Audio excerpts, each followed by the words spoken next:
കരങ്ങൾ ഉയർത്തി ആരാധിക്കാം യേശുവിനെ, അധികാരമുള്ളവനെ വണങ്ങിടാം ദൈവ കുഞ്ഞാടിനെ, ആരിലും ഉന്നതനെ ആരാധിക്കാം യേശു ക്രിസ്തുവിനെ, അധികാരമുള്ളവനെ വണങ്ങിടാം ദൈവ കുഞ്ഞാടിനെ, ആരിലും ഉന്നതനെ പുകഴ്ത്തിടാം യേശുവിനെ, ഏകരക്ഷകനെ സ്തുതിച്ചിടാം യേശുവിനെ, എന്നുമെന്നും പുകഴ്ത്തിടാം യേശുവിനെ, ക്രൂശിലെ ജയാളി സ്തുതിച്ചിടാം യേശുവിനെ, സ്തുതിക്കവയോഗ്യനല്ലോ.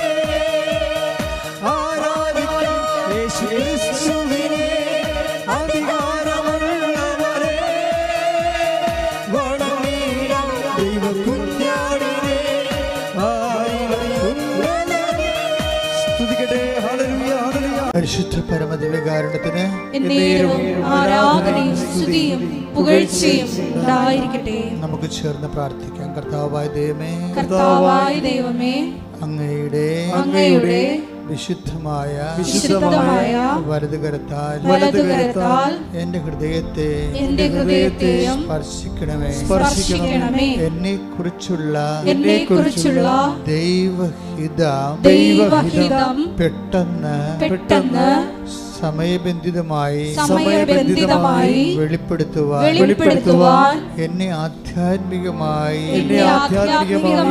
വളർത്തണമേ, ഉയർത്തണമേ. ശ്രുതികട്ടെ. ഹല്ലേലൂയ. പ്രിയപ്പെട്ടവരെ,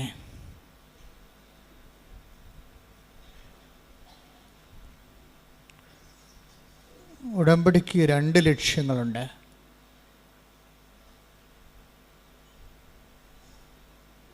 ഒരു മാനുഷികമായ ലക്ഷ്യവും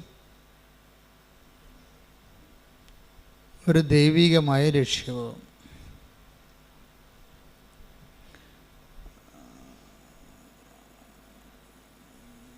ഉടമ്പടി ഒരു ലൈറ്റ് വെയ്റ്റായിട്ട് പെട്ടെന്ന് ഒരു എയർ ലിഫ്റ്റ് വരാനുള്ള പ്രധാനപ്പെട്ട ഒരു ഉപാധി എന്ന് പറയുന്നത്, അതിന് നമ്മൾ സൂത്രം, ടെക്നിക്ക് എന്ന് പറയുന്നത്, ഈ ദൈവ ഇഷ്ടം കൂടുതൽ പ്രാധാന്യം ഉണ്ടാകണം. ഇപ്പോൾ അച്ഛൻ ആദ്യം എന്താ പറഞ്ഞത്? ഉടമ്പടിക്ക് 2 ലക്ഷ്യങ്ങൾ ഉണ്ടാകാനുള്ള സാധ്യതയുണ്ട്. ഒന്ന്, ഒരു മാനുഷിക ലക്ഷ്യം.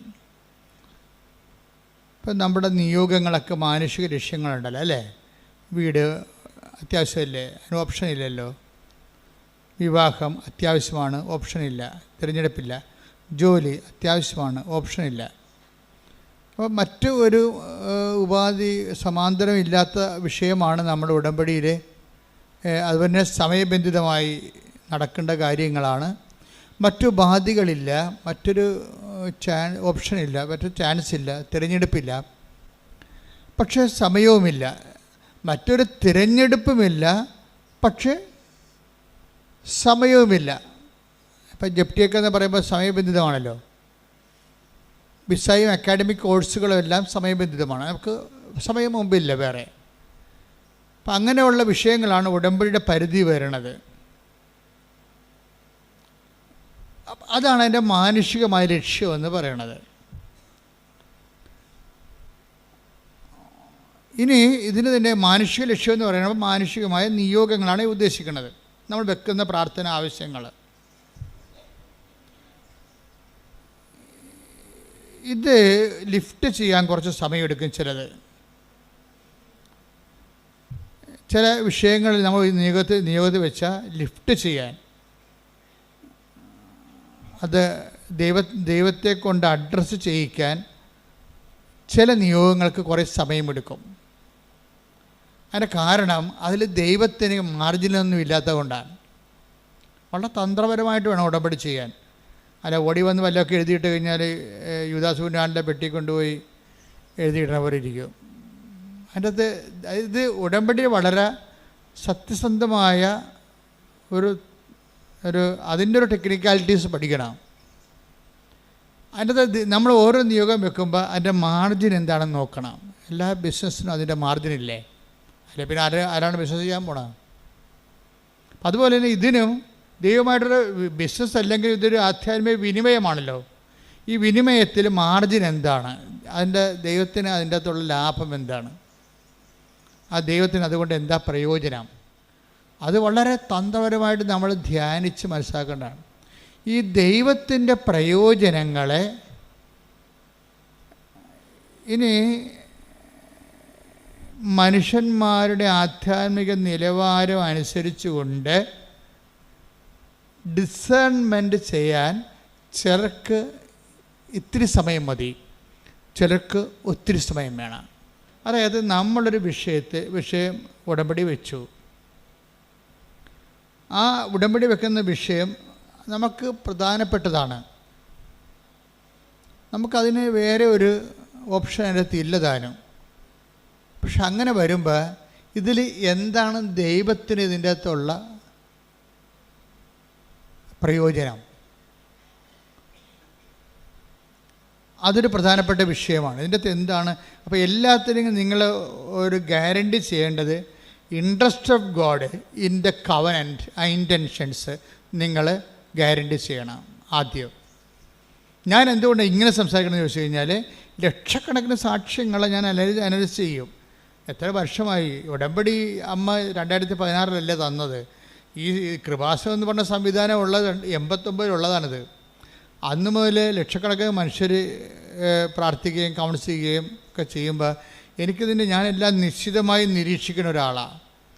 അപ്പോൾ ഏതാണ് പെട്ടെന്ന് ക്രാക്കാകണത്, പെട്ടെന്ന് ഫയർ ആകണമെന്നൊക്കെ എനിക്ക് ഏറെക്കുറെ ഒരു ഐഡിയ ഉണ്ട്. അതുകൊണ്ടാണ് ഞാൻ നിങ്ങൾ പറയണത്, ഈ സ്പീഡ് ബൗണ്ടാകണമെങ്കിൽ, ഉടമ്പടി സ്പീഡ് ബൗണ്ടാകണമെങ്കിൽ അതിൻ്റെ അകത്ത് ആ വിനിമയത്തിലുള്ള ദൈവത്തിൻ്റെ ഇൻട്രസ്റ്റുകൾ അത് നമ്മൾ ഗ്യാരണ്ടി ചെയ്യണം. ദൈവത്തിൻ്റെ താല്പര്യം എന്ന് വെച്ചാൽ ആ ഒരു വിനിമയം നടന്നാൽ, ഇപ്പം നിനക്ക് കുട്ടി ഉണ്ടായി, ദൈവത്തിന് എന്താ പ്രയോജനം? നീ കൊച്ചിനെ മുടത്തി ഞായറാഴ്ച കുർബാനയെ മുടക്കി നടക്കും, ദൈവത്തിന് നഷ്ടമാണ് വരാൻ പോണത്. മനസ്സിലായില്ലേ? നിനക്കിപ്പോൾ 7 കൊല്ലം ഇപ്പം കൃപാസനത്തിൻ്റെ ഉടമ്പടിയുടെ വിഷയം എന്താണ്? കൃപാസനത്തിൻ്റെ എത്രയെത്ര പ്രാർത്ഥനകൾക്ക് ശേഷമാണ് ദൈവം ഉടമ്പടി തന്നിരിക്കുന്നത്. ആദ്യം ഇവിടെ ഉണ്ടായിരുന്നത് കടലോര കൺവെൻഷനാണ്. കടലിൽ കൺവെൻഷൻ നടത്തിക്കൊണ്ടിളക്കിയിരുന്നത് 90 വരെ 2000 വരെ കടലിലായിരുന്നു കൺവെൻഷൻ നടത്തിയത്. വള്ളക്കാരെല്ലാം വിളിച്ചുകൂട്ടി, ബോട്ടുകാരെല്ലാം വിളിച്ചുകൂട്ടി, എല്ലാ ബോട്ടിലും ഞാൻ കടലിൽ കൂടി വള്ളത്തെ പോയിട്ട് ഓരോ ബോട്ടിലും കയറി ഇറങ്ങി വെഞ്ചരിക്കുകയും ചെയ്യും. അവിടെയുള്ള കത്തോലിക്കരെ കുമ്പസാരിപ്പിക്കുകയും ചെയ്യും.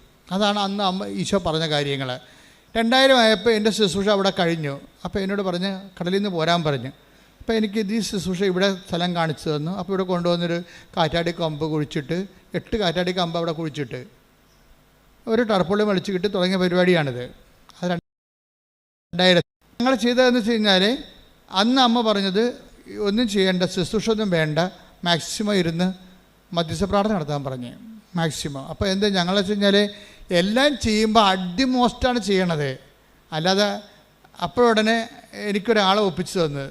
ഞാൻ ശാന്തംപാറയിൽ ധ്യാനിക്കാൻ ചെന്നപ്പോൾ അവിടെ ഒരു പ്രായമുള്ള ആൾ, അപ്പോൾ ശാന്തംപാറയിൽ ധ്യാനം ഞാൻ എപ്പോഴും ഇടയ്ക്കൊക്കെ പറയണതാണ്, ഇടുക്കിയിൽ 3-5 ദിവസത്തെ ധ്യാനമാണ്. അപ്പോൾ വെളുപ്പാങ്കാലത്തൊക്കെ ആൾക്കാർ മലയിറങ്ങി വരുന്നത് എനിക്ക് പുതിയ കാഴ്ചയായിരുന്നു അതൊക്കെ. അപ്പോൾ ഒരു ചേച്ചി അതിനടുത്ത് പറഞ്ഞ്, എൻ്റെ അച്ഛാ ഞങ്ങളിവിടുന്ന് കൊത്തിക്കൊണ്ട് പറക്കാനും പറ്റത്തില്ല, തിന്നാനും പറ്റാത്തൊരവസ്ഥയിലാണ് കിടക്കുന്നത്. എൻ്റെ ഭർത്താവ് മരിച്ചുപോയി, ഞാനും എൻ്റെ 3 പെൺകുഞ്ഞുങ്ങളും ഉണ്ട്. ഞാൻ മലമുകളിലാണ് വീട്, ഞങ്ങൾക്ക് അവിടെ വെള്ളം ഇപ്പം കിട്ടണില്ല. അതൊരു ഡിസംബർ ആകുമ്പോൾ വെള്ളം പറ്റും, പിന്നെ മാർച്ച്, ജനുവരി, ഫെബ്രുവരി, മാർച്ച്, ഏപ്രിൽ ആകുമ്പോൾ ഈ 4 മാസം മഴ പെയ്യണ വരെ, ജൂണിൽ മഴ പെയ്യണ വരെ 5 മാസത്തോളം ഇവർക്ക് ഇറങ്ങി വരണം 250 മീറ്റർ മല ഇറങ്ങി വരണം. അത് അടുത്ത താഴെ അവരുടെ വീടിൻ്റെ 250 ആ മലയുടെ താഴെ ഒരു വീട്ടിൽ വെള്ളമുണ്ട്. അപ്പോൾ ഈ വെള്ളം കോരിക്കൊണ്ട് പിന്നെ മുകളിലോട്ട് കയറണം. പെൺപിള്ളേരാണെങ്കിലൊക്കെ ഒരു 10-16 വയസ്സിന് മുകളിലുള്ള ആൾക്കാരാണ് എല്ലാവരും. അപ്പോൾ വൈകുന്നേരം ആകുമ്പോൾ പെൺപിള്ളേരെ ഇങ്ങനെ ഇടാൻ പറ്റത്തില്ല വെള്ളം കോരാൻ വേണ്ടി. അതുകൊണ്ട് ചേച്ചി തന്നെ പോകണം. ചേച്ചി ഒരു നടുവൊടിഞ്ഞ് വെള്ളം കോരി ഒരു മനുഷ്യൻ്റെ ജീവിതത്തിൻ്റെ അവസ്ഥകളെ. അപ്പോൾ എന്നിട്ട് പറഞ്ഞ് എന്ത് ചെയ്ത് ആൾക്കാരിപ്പോൾ ഞങ്ങളുടെ കിണറ്റിൽ വെള്ളമില്ലെന്നുള്ളത് എല്ലാവർക്കും അറിയാം. അത് കാരണം ഇത് വിറ്റ് പോകാമെന്ന് പറഞ്ഞാൽ ആരും ഇത് വാങ്ങിക്കത്തില്ല. ഇവിടെ താമസിക്കാമെന്ന് വിചാരിച്ചാൽ ഈ പെൺപിള്ളേരെ കെട്ടാൻ ആരും വരത്തുമില്ല. അത് നിസ്സാര കാര്യമല്ല. നിങ്ങൾക്ക് കേട്ടിട്ടൊന്നും തോന്നണില്ലല്ലേ? എനിക്ക് അന്ന് ശരിക്കും ഫീൽ ചെയ്തായിരുന്നു. എൻ്റെ ഒരു വിജയം തന്നെ കർത്താവ് എൻ്റെ നമ്മുടെ ശുശ്രൂഷയുടെ ഒരു വിജയം തന്നെ ആൾക്കാരുടെ വിഷയം കേൾക്കുമ്പോൾ നമുക്കും സങ്കടം വരും. അതാണ് വിഷയം. എന്ത് പറഞ്ഞാലും എനിക്കെൻ്റെ ഗ്രാവിറ്റി പെട്ടെന്ന് പിടികിട്ടും. അവരെന്തുമാത്രം അതിൻ്റെ അകത്ത് വിഷമിക്കുന്നുണ്ടെന്ന് എനിക്ക് മനസ്സിലാകും. ഞാൻ അപ്പം തന്നെ ഈ എന്തെല്ലാം മാർഗം ദൈവത്തിരുസന്നിധിയിൽ ഈ വ്യക്തിയുടെ കണ്ണീർ തുടക്കാൻ ചെയ്യാൻ പറ്റും അതൊക്കെ ചെയ്യാനും ദൈവത്തിരുസന്നിധി നിൽക്കും. മറ്റുള്ളവരുടെ എപ്പോഴും വിഷയം എന്താ വെച്ചാൽ ഈ ഉടമ്പടിയൊക്കെ പെട്ടെന്ന് ഫയറാകാനെല്ലാം നല്ലത് വേറെ ഒരാളെ ദൈവത്തിന് മാത്രം കക്ഷി ചേർക്കരുത്. അതിൻ്റെ അകത്ത് വേറെ ഒരാളെ കൂടി വേറെ കുറേ ആൾക്കാരെ കൂടി അതിൻ്റെ അകത്ത് കക്ഷി ചേർക്കണം. അപ്പോഴാണ് ഈ ഉടമ്പടി ലിഫ്റ്റാകണത്. എന്ന് വെച്ച് കഴിഞ്ഞാൽ നമുക്ക് ഒറ്റയ്ക്ക് എൻ്റെ പിതാവേ എന്ന് പ്രാർത്ഥിക്കാൻ പറ്റത്തില്ലല്ലോ. സ്വർഗസ്ഥനായ പിതാവേ, സ്വർഗസ്ഥനായ, അതാണ് പ്രശ്നം. അപ്പം മറ്റുള്ളവരെ കൂടി കക്ഷി ചേർക്കാതെ ഈ പ്രാർത്ഥന ലിഫ്റ്റാകത്തില്ല. എന്നെ അനുഗമിക്കാൻ ആഗ്രഹിക്കുന്നവൻ take the bed of God. ശ്രുതിക്കട്ടെ ഹല്ലേലൂയ. ലൂക്ക 9:23 ആരെങ്കിലും എന്നെ അനുഗമിക്കാൻ ആഗ്രഹിക്കുന്നെങ്കിൽ അവൻ തന്നെ തന്നെ പരിത്യജിച്ച് അനുദിനം തന്റെ കുരിശുമെടുത്തുകൊണ്ട് എന്നെ അനുഗമിക്കട്ടെ. അപ്പൊ ഇതിനകത്ത് വിഷയം എന്ന് വെച്ചാൽ ക്രിസ്തുവിനെ ഒരു വിഷയത്തിൽ കക്ഷി ചേർക്കണമെന്ന് വിചാരിച്ചോ. ഇപ്പം നമ്മുടെ വണ്ടിയുടെ മുമ്പിൽ ആ വണ്ടി പുള്ളി ചെയ്യണമെന്നുണ്ടെങ്കിൽ നമ്മുടെ വിഷയത്തിൽ ക്രിസ്തുവിനെ കക്ഷി ചേർക്കണം. അപ്പം ക്രിസ്തുവിനെ കക്ഷി ചേർക്കണമെങ്കിൽ ആദ്യം ഒന്ന് യേശു ക്രിസ്തു ആണെന്ന് അറിയണം. ഈ ക്രിസ്തു എന്ന് പറഞ്ഞ ഈ യാഥാർത്ഥ്യത്തിന് വേണ്ടി ജീവിക്കാനും മരിക്കാനും തയ്യാറായ കമാൻഡോ ഓപ്പറേഷനാണ് നടക്കുന്നത്. അതിനുള്ള കമാൻഡോസിനെ തിരഞ്ഞെടുക്കുകയാണ്. അതിൻ്റെ അകത്ത് ഒന്നാമനാണ് പത്രോസിനോട് ചോദിക്കും, who do you say that I am? ഞാൻ ആരാണെന്നാണ് നിങ്ങൾ പറയുന്നത്? നിങ്ങൾക്കറിയണമല്ലോ ഇയാൾ ആരാണെന്ന്. മറ്റുള്ളവരെന്ത് പറയണമെന്ന് പ്രശ്നമല്ല. മറ്റുള്ളവർ അങ്ങനെ പലതും പറയും. ക്രിസ്തു റെവല്യൂഷണറിയാണ്, മതാചാര്യനാണ്, അങ്ങനെ എന്തും വേണമെങ്കിൽ പറയാം. സാമൂഹ്യ പ്രവർത്തകനാണ്, അധ്യാപകനാണ്, ഗുരുവാണ്, ആനകൂന്യം എന്നൊക്കെ പറയാം. ഒരു കഥയുമില്ല. ബേസിക്കായിട്ട് വാട്ട് ഈസ് ക്രിസ്തു? Whom do you say that I am? മറ്റുള്ളവർ പുസ്തകം വായിച്ചവരും കേട്ട് പറഞ്ഞവരും അല്ല. എൻ്റെ കൂടെ നടന്നിട്ടുള്ളവർ നിങ്ങൾ എന്താ പറയണത്? അതാണ് ഫോളോ മീ എന്ന് പറയണത്. അത് എന്നെ അനുഗമിക്കാൻ ആഗ്രഹിക്കുന്നവരാണല്ല നിങ്ങൾ. അപ്പം നിങ്ങൾ എന്നെ അനുഗമിക്കുന്ന നിങ്ങൾ എന്താണ് പറയണത്? അപ്പോൾ പത്രോസ് പറയണത്, പത്രോസിനത് വെളിപാടായിട്ടാണ് കിട്ടണത്. എന്താ പറയണത്? പത്രോസ് ശരിക്കും പറഞ്ഞാൽ കുറച്ച് കാര്യങ്ങൾ അറിയാം, കുറച്ച് കാര്യങ്ങൾ അറിയത്തില്ല. ക്രിസ്തു സംഭവങ്ങളിൽ എപ്പോഴും വരണ വിഷയം എപ്പോഴും നിങ്ങൾ ക്രിസ്തുവിനെ എന്നെ മുഴുവനായി നമുക്ക് കുറച്ച് കാര്യങ്ങൾ ക്രിസ്തുവിനെ അറിയാം, പക്ഷെ കുറച്ച് കാര്യങ്ങൾ അറിയത്തില്ല. അതുകൊണ്ട് തന്നെയാണ് ക്രിസ്തു എപ്പോഴും ഒരു പഠന വിഷയമായി, അന്വേഷണ വിഷയമായി മാറണത്. പത്രോസ് എന്താ പറയണത്? നീ ക്രിസ്തുവാണ് എന്ന് എനിക്ക് ആന്തരികമായ ബോധ്യമുണ്ട്. എന്നുവെച്ചാൽ എൻ്റെ ലോകത്തിൻ്റെ പാപത്തിന് പരിഹാരമാകാൻ വേണ്ടി ദൈവത്താൽ നിശ്ചയിക്കപ്പെട്ട് മുദ്ര വെച്ച് അംഗീകാര മുദ്രയുള്ള ബലിവസ്തുവാണ് നീ. ദൈവത്തിൻ്റെ കുഞ്ഞാടാണ്. അതിൻ്റെ അകത്ത് എല്ലാം ഉണ്ട്. പക്ഷെ മനുഷ്യൻ ചെയ്ത പാപത്തിന് പരിഹാരം ചെയ്യാൻ മനുഷ്യന് പറ്റത്തില്ലല്ലോ. കാര്യം ദൈവത്തോടല്ലേ ചെയ്തത്. ക്രിസ്തുവിൻ്റെ മനുഷ്യാവതാരത്തിൻ്റെ രഹസ്യം എന്താണ്? ക്രിസ്തു എന്തുകൊണ്ട് മനുഷ്യരാകേണ്ട അവസ്ഥ വന്നു? കാര്യം മനുഷ്യനോട് ചെയ്ത പാപത്താണ് നമുക്ക് പരിഹരിക്കാം. ഇപ്പോൾ കോടതിയൊക്കെ പരിഹരിച്ചില്ലേ, വണ്ടി ഇടിച്ച് മരിച്ചു കഴിഞ്ഞാൽ ശരി, അവന് എത്ര വയസ്സുണ്ട്, അവൻ്റെ പ്രൊഫഷൻ എന്താണ്, അവന് എത്ര മക്കളുണ്ട്, അവൻ്റെ പ്രായം എന്താണെന്നൊക്കെ നോക്കിയിട്ട് ജഡ്ജി പറയും ശരി എന്നാൽ 5 ലക്ഷം രൂപ കൊടുക്കുക, അല്ലെങ്കിൽ 50 ലക്ഷം രൂപ കൊടുക്കാൻ പറയും. മനുഷ്യനോട് ചെയ്ത അപരാധത്തിന് കോടതി പരിഹാരമുണ്ട്. പക്ഷേ ഇത് പരിഹാരം അതല്ല. ദൈവം തന്ന കൽപ്പനകൾക്ക് എതിരെ ഒരാൾ പ്രവർത്തിച്ചാൽ അത് ദൈവത്തോട് തന്നെ ചെയ്യണതാണ്. മനുഷ്യൻ ദൈവത്തിൻ്റെ കൽപ്പനകൾ നിരാകരിച്ചു കഴിഞ്ഞാൽ പിന്നെ ദൈവത്തോട് ചെയ്ത തെറ്റാവും. അപ്പോൾ മനുഷ്യനത് പരിഹരിക്കാൻ പറ്റത്തില്ല. മനുഷ്യന് പരിഹരിക്കാൻ പറ്റാ പിന്നെ ആരെങ്കിലും ഇത് പരിഹരിക്കണമല്ലോ. അതിനാണ് പരിഹാരമായിട്ടാണ് ക്രിസ്തു വരണത്. ആര്? ദൈവം തന്നെ മനുഷ്യപ്രകൃതി സ്വീകരിച്ചുകൊണ്ട് അവൻ ആകൃതിയിൽ മനുഷ്യനെപ്പോലെയായി ദൈവത്തോടുള്ള സമാനത മുറുകെ പിടിക്കേണ്ട കാര്യമില്ലാതെ അവൻ മനുഷ്യനായി മരണത്തോളവും കുരിശ് മരണത്തോളവും തന്നെ താഴ്ത്തി. കുരിശ് മരണത്തോളവും പരിഹാരമായി. അപ്പോൾ മനുഷ്യൻ ചെയ്ത പാപത്തിന് ദൈവം തന്നെ മനുഷ്യപ്രകൃതി പരിഹാരം റിട്ടാലിയേഷനായി അവിടെ വെച്ച്. ഇനി ക്രിസ്തു എനിക്ക് വേണ്ടി കൂടിയാണ് പരിഹാരം ചെയ്തതെന്ന് ഞാൻ വിശ്വസിക്കുമ്പോഴാണ്, അതാണ് വിശ്വാസം എന്ന് പറയണത്. അല്ല എന്തെങ്കിലും വിശ്വാസമല്ല. അമേരിക്ക അവിടെ ഉണ്ടെങ്കിലും നിങ്ങൾ വിശ്വസിച്ചാലും ഇല്ലെങ്കിൽ നിങ്ങൾ കണ്ടിട്ടില്ലെങ്കിൽ നിങ്ങൾ വിശ്വസിക്കുന്നുണ്ട് അമേരിക്ക അവിടെ ഉണ്ടെന്ന്. അതുപോലെയുള്ള ക്രിസ്തുവിനെ ഞാൻ കണ്ടിട്ടില്ല എന്നെങ്കിലും ഞാൻ വിശ്വസിക്കുന്നു. ആ ഒരു വിശ്വാസം അല്ല നമ്മുടെ വിശ്വാസം എന്ന് പറയുന്നത്. നമ്മുടെ വിശ്വാസം എന്ന് പറയുന്നത് എന്താണ്? ക്രിസ്തു എനിക്ക് പകരക്കാരനായി പരിഹാരം ചെയ്തു. അവൻ്റെ പരിഹാരത്തെ ഞാൻ വിശ്വസിക്കുന്നു. അവൻ്റെ ആ പരിഹാരത്തിൽ ഞാൻ വിശ്വസിച്ച് കഴിഞ്ഞാൽ എൻ്റെ പാപങ്ങൾ ആ വിശ്വാസം കൊണ്ട് തന്നെ പരിഹരിക്കപ്പെടുന്നു. കൈയടിക്കട്ടെ, ശ്രുതികട്ടെ. എൻ്റെ മക്കളെ കൈ രണ്ടും നെഞ്ചത്ത് വെച്ച് കണ്ണടച്ച് ദൈവസ്നേഹത്തോടെ പ്രാർത്ഥിച്ച അച്ഛനോട് ചേർന്ന് കർത്താവേ, ക്രിസ്തു എന്ന മഹാരഹസ്യം അഭിഷേകമായി മനസ്സിലാക്കുവാൻ എൻ്റെ ഹൃദയത്തെ എൻ്റെ അധരങ്ങളെ അങ്ങയുടെ വിശുദ്ധ രക്തത്താൽ കഴുകണമേ. ആത്മാവേ അങ്ങയുടെ ഉത്ഥാനത്തിന്റെ ഫലമായ ആത്മാവേ നിറയണമേ, വീണ്ടും നിറയണമേ. വിശ്വാസത്തിന്റെ മഹാരഹസ്യങ്ങളെ എനിക്ക് മനസ്സിലാക്കി തരണമേ.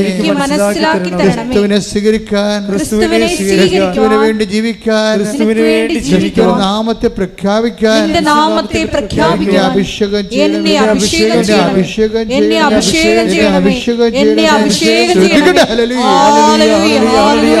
മത്തായിയുടെ സുവിശേഷം 16:24. ആരെങ്കിലും എന്നെ അനുഗമിക്കാൻ ആഗ്രഹിക്കുന്നെങ്കിൽ അവൻ തന്നെ പരിത്യജിച്ച് തന്റെ കുരിശുമെടുത്ത് എന്നെ അനുഗമിക്കട്ടെ. ഇത് വളരെ ഹൃദ്യമായ ഒരു സമവാക്യമാണ്. ക്രിസ്തു ആണ് നീ എന്ന് പത്രോസ് പറഞ്ഞു എന്ന് വെച്ച് കഴിഞ്ഞാൽ ലോകത്തിന് എക്കാലത്തെയുമുള്ള നിത്യതയുടെ പരിഹാരം, നിത്യത ലഭിക്കുന്നതിനുള്ള ഏക പരിഹാരമാണ് നീ. നിൻ്റെ ബലിയിലാണ് അപ്പൻ പ്രസാദിക്കാൻ പോകുന്നത്. നീ എനിക്ക് വേണ്ടി കൂടിയാണ് മരിച്ചുയർത്തിട്ടതെന്ന് ഞാൻ വിശ്വസിക്കുമ്പോഴാണ് നിന്നെ എനിക്ക് ലഭിച്ചിട്ട് ഞാൻ നിൻ്റെ കൂടെ നിത്യത കരയേറ്റുന്നത് എന്നുള്ള ക്രിസ്തു രഹസ്യത്തിലേക്കുള്ള യാത്രയിൽ സംഭവിക്കേണ്ട ചില സ്വകാര്യമായ ലളിതമായ കാര്യങ്ങളുണ്ട്. അതിലെന്താണ്? ക്രിസ്തുവിനെ സ്വീകരിക്കാൻ പത്രോസാണ് പറയണത് നീ ക്രിസ്തുവാണെന്ന് പറയണത് വെച്ച് കഴിഞ്ഞാൽ അഭിഷിക്തൻ, അംഗീകരിക്കപ്പെട്ടവൻ, നിൻ്റെ ബലിയിൽ മാത്രം ദൈവം പ്രസാദിക്കുന്നവൻ. വേറെ എന്ത് പ്രസാദിപ്പിച്ചാലും കാര്യമില്ല. വേറെ നീ പാപപരിഹാരത്തിന് വേണ്ടി എന്ത് തലകുത്തി പറഞ്ഞിട്ടൊരു കഥയുമില്ലെന്നാണ്. ക്രിസ്തുവിൻ്റെ പരിഹാരത്തോടു കൂടി ബാക്കി മാനവരാശിയുടെ സാംസ്കാരികമായി കണ്ടെത്തിയിട്ടുള്ള മുഴുവൻ പരിഹാരങ്ങളെയും നള്ളിഫൈ ചെയ്യുകയാണ്. മനുഷ്യൻ പരിഹാരത്തിന് എന്തെല്ലാം ചെയ്യുന്നുണ്ട്. ക്രിസ്തു നിനക്ക് വേണ്ടി മരിച്ചു പാപത്തിൻ്റെ പരിഹാരമായി എന്ന് നീ വിശ്വസിക്കുമ്പോൾ ക്രിസ്തു നേടിയെടുത്ത പരിഹാരം നിനക്ക് അവകാശമാക്കണമെങ്കിൽ നിൻ്റെ വിശ്വാസത്തിലൂടെയാണത്. അപ്പം നീ എന്തിലാണ് വിശ്വസിക്കണത്? ക്രിസ്തു എന്ന വ്യക്തിയിൽ വിശ്വസിക്കുന്നതിനേക്കാൾ ഉപരി ക്രിസ്തു നിനക്ക് വേണ്ടി പാപപരിഹാരം മരിച്ചുവെന്ന് നീ വിശ്വസിക്കണം. കർത്താവായ ദൈവമേ, എൻ്റെ പാപപരിഹാരമായി എനിക്ക് പകരക്കാരനായി നീ മരിച്ചുവെന്ന് നിന്റെ മരണത്തില് ദൈവപിതാവ് പ്രസാദിച്ചുകൊണ്ട് എന്നെ ഉയർത്തെഴുന്നേൽപ്പിച്ചുവെന്ന് ഞാൻ വിശ്വസിക്കുന്നു. നിന്റെ മരണത്തെ പ്രഖ്യാപിക്കുന്നു, നിന്റെ ഉയർപ്പിൽ വിശ്വസിക്കുന്നു, വരവ് കാത്തിരിക്കുന്ന കർത്താവേ, വിശ്വാസത്തിന്റെ ഈ മഹാരഹസ്യങ്ങളെ അടയാളങ്ങളിലൂടെ ആഘോഷിക്കുവാൻ അഭിഷേകം നൽകണം. ശ്രുതികട ഹല്ലേലൂയ, ഹല്ലേലൂയ, ഹല്ലേലൂയ, ഹല്ലേലൂയ, യേശുവേ നന്ദി, ഹല്ലേലൂയ, ഹല്ലേലൂയ. പരിശുദ്ധ പരമദിവ്യകാരുണ്യത്തിന്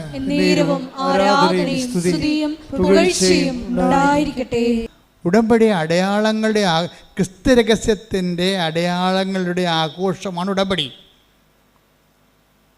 ഇപ്പം ക്രിസ്തു രഹസ്യ ഉടമ്പടിയിൽ എന്താ സംഭവിച്ചിരിക്കുന്നത്? ക്രിസ്തു രഹസ്യമാണ് ആഘോഷിക്കപ്പെടുന്നത് അടയാളങ്ങളിലൂടെ. എന്താണ്? ക്രിസ്തു എനിക്ക് വേണ്ടി മരിച്ചു, എൻ്റെ വിടുതലിൻ്റെ വില കൊടുത്തു, എൻ്റെ വിടുതലിൻ്റെ വില കൊടുത്തു. ആ നിൻ്റെ വിടുതലിൻ്റെ വില കൊടുത്തുകൊണ്ട് നിനക്ക് മരണമില്ല, നീ അവൻ വിശ്വസിക്കുന്നവൻ നിത്യമായി ജീവിക്കുമെന്ന് ഈശോ വാഗ്ദാനം നൽകിയിട്ടുണ്ടെങ്കിൽ, അവൻ്റെ ഉയർപ്പിലൂടെ ആ വാഗ്ദാനത്തെ അവൻ സാധൂകരിക്കുന്നുണ്ടെങ്കിൽ അത് നിനക്ക് നാളെ അവകാശമാകാൻ പോകുമ്പോഴേ നിനക്ക് ഒരു ആധികാരികതയുണ്ട്. എന്താണ്? ക്രിസ്തു എനിക്ക് വേണ്ടി മരിക്കാൻ വേണ്ടി മാത്രം ഞാൻ ദൈവത്തിൻ്റെ തിരുസന്നിധിയിൽ വിലയുള്ളവനാണ്. കൈയടിച്ച് സ്തുതിക്കട്ടെ, ഹല്ലേലൂയ, പരിശുദ്ധ പരമദിവ്യകാരുണ്യത്തിന്. നിങ്ങൾ ഇതിൻ്റെ തിയററ്റിക്കൽ സൈഡ് പഠിക്കാതെ ഉടമ്പടി ക്രാക്കാക്കാൻ ബുദ്ധിമുട്ടാണ്. മേജർ മിറക്കിൾ സംഭവിക്കത്തില്ല. സാധാരണ ലൈറ്റ് മിറക്കിളൊക്കെ സംഭവിക്കും. അവൻ്റെ തിയറി പഠിക്കണം. ഇപ്പം ഡ്രൈവർമാരെ നമ്മൾ എടുക്കത്തില്ലേ? ഡ്രൈവർമാരെടുക്കുമ്പോൾ എന്ത് പറയും? നിങ്ങൾ മെക്കാനിസ്റ്റ് ആണെന്ന് ചോദിക്കും ആദ്യം. അയ്യോ മെക്കാനിസ്റ്റ് അല്ല. അപ്പോൾ അത് എൻ്റെ കൂടെ വണ്ടി ഞാൻ വഴി കിടക്കേണ്ടി വരുമല്ല, നിൻ്റെ കൂടെ നിന്നെ വീട്ടിൽ പോയി കളയാൻ പറയും ഇല്ലേ? ഡ്രൈവർമാരെ നമ്മുടെ ഏത് കമ്പനിക്കാരും ഡ്രൈവർ എടുക്കുമ്പോൾ എന്ത് ചോദിക്കും? നിങ്ങൾ മെക്കാനിസ്റ്റ് ആണെന്ന് ചോദിക്കും. കാരണം ഡ്രൈവർ കം മെക്കാനിസ്റ്റിനാണ് നമുക്കൊരു കോൺഫിഡൻസ് ഉള്ളത്.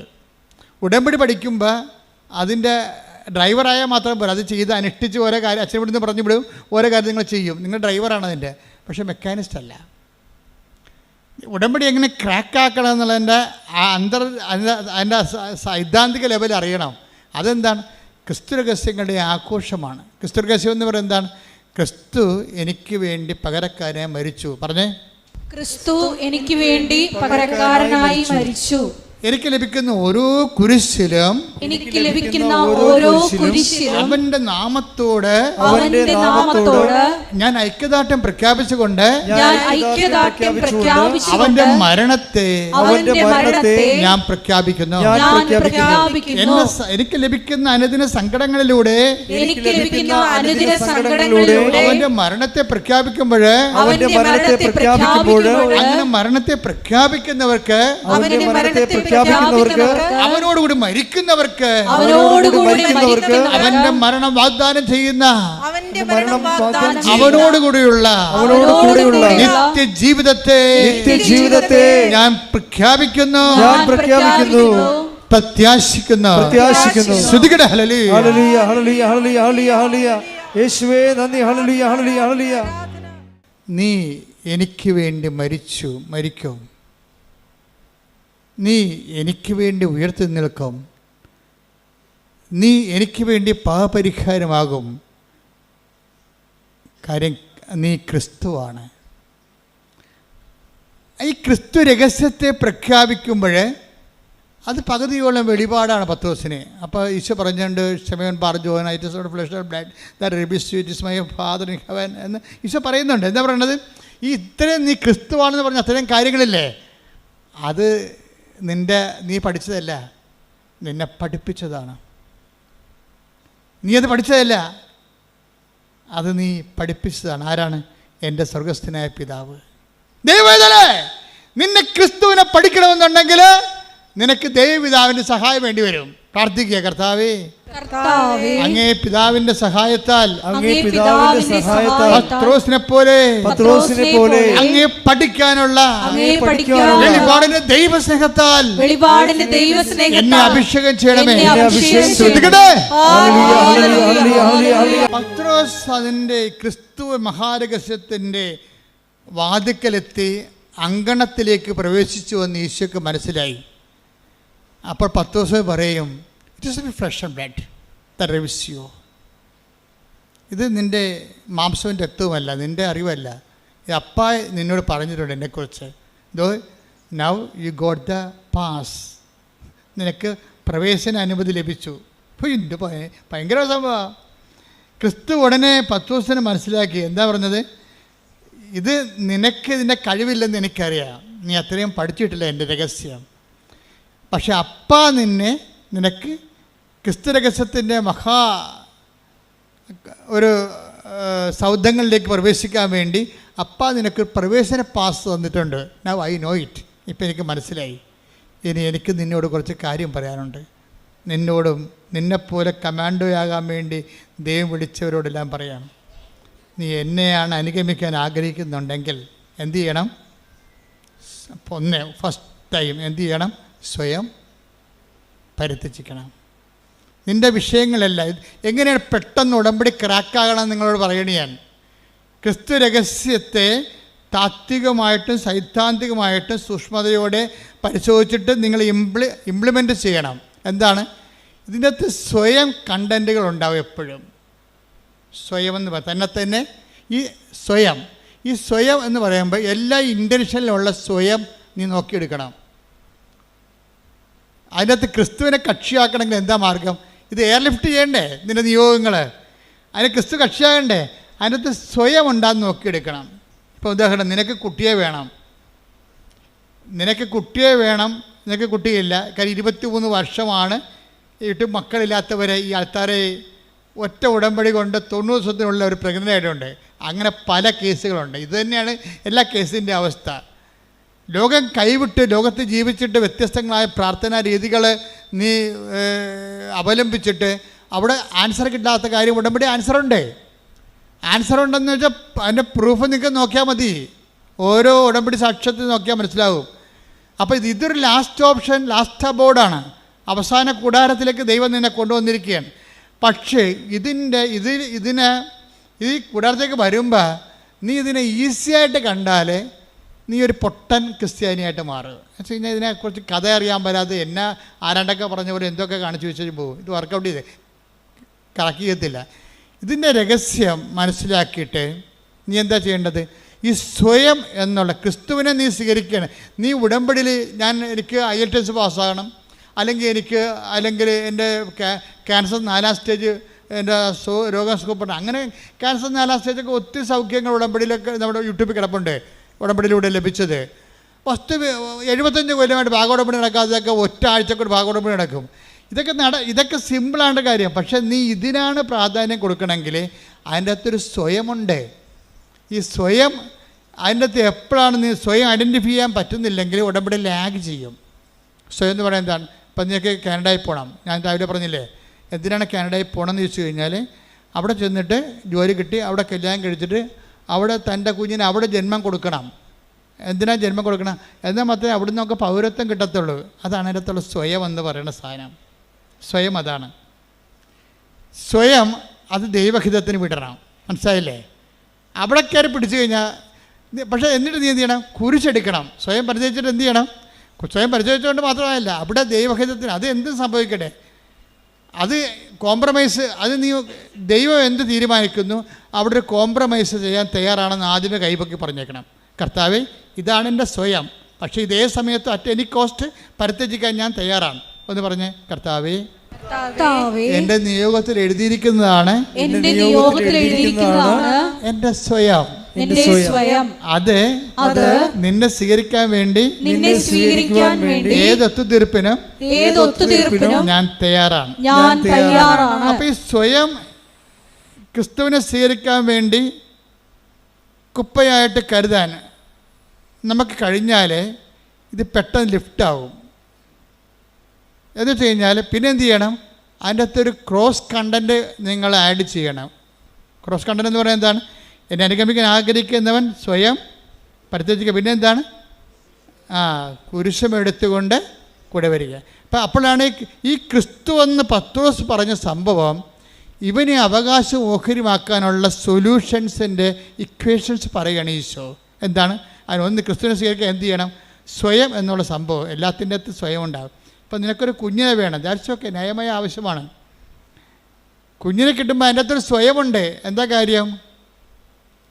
ഇനി കുഞ്ഞിനെ സംബന്ധിച്ചിടത്തോളം കുഞ്ഞിനെ കിട്ടിയാൽ ചിലപ്പോൾ ചില പെണ്ണുങ്ങൾക്ക് ക്രിസ്തുവിനെ, ഇതുവരെയുള്ള ക്രിസ്തുവിനെ നഷ്ടപ്പെടാൻ സാധ്യതയുണ്ട്.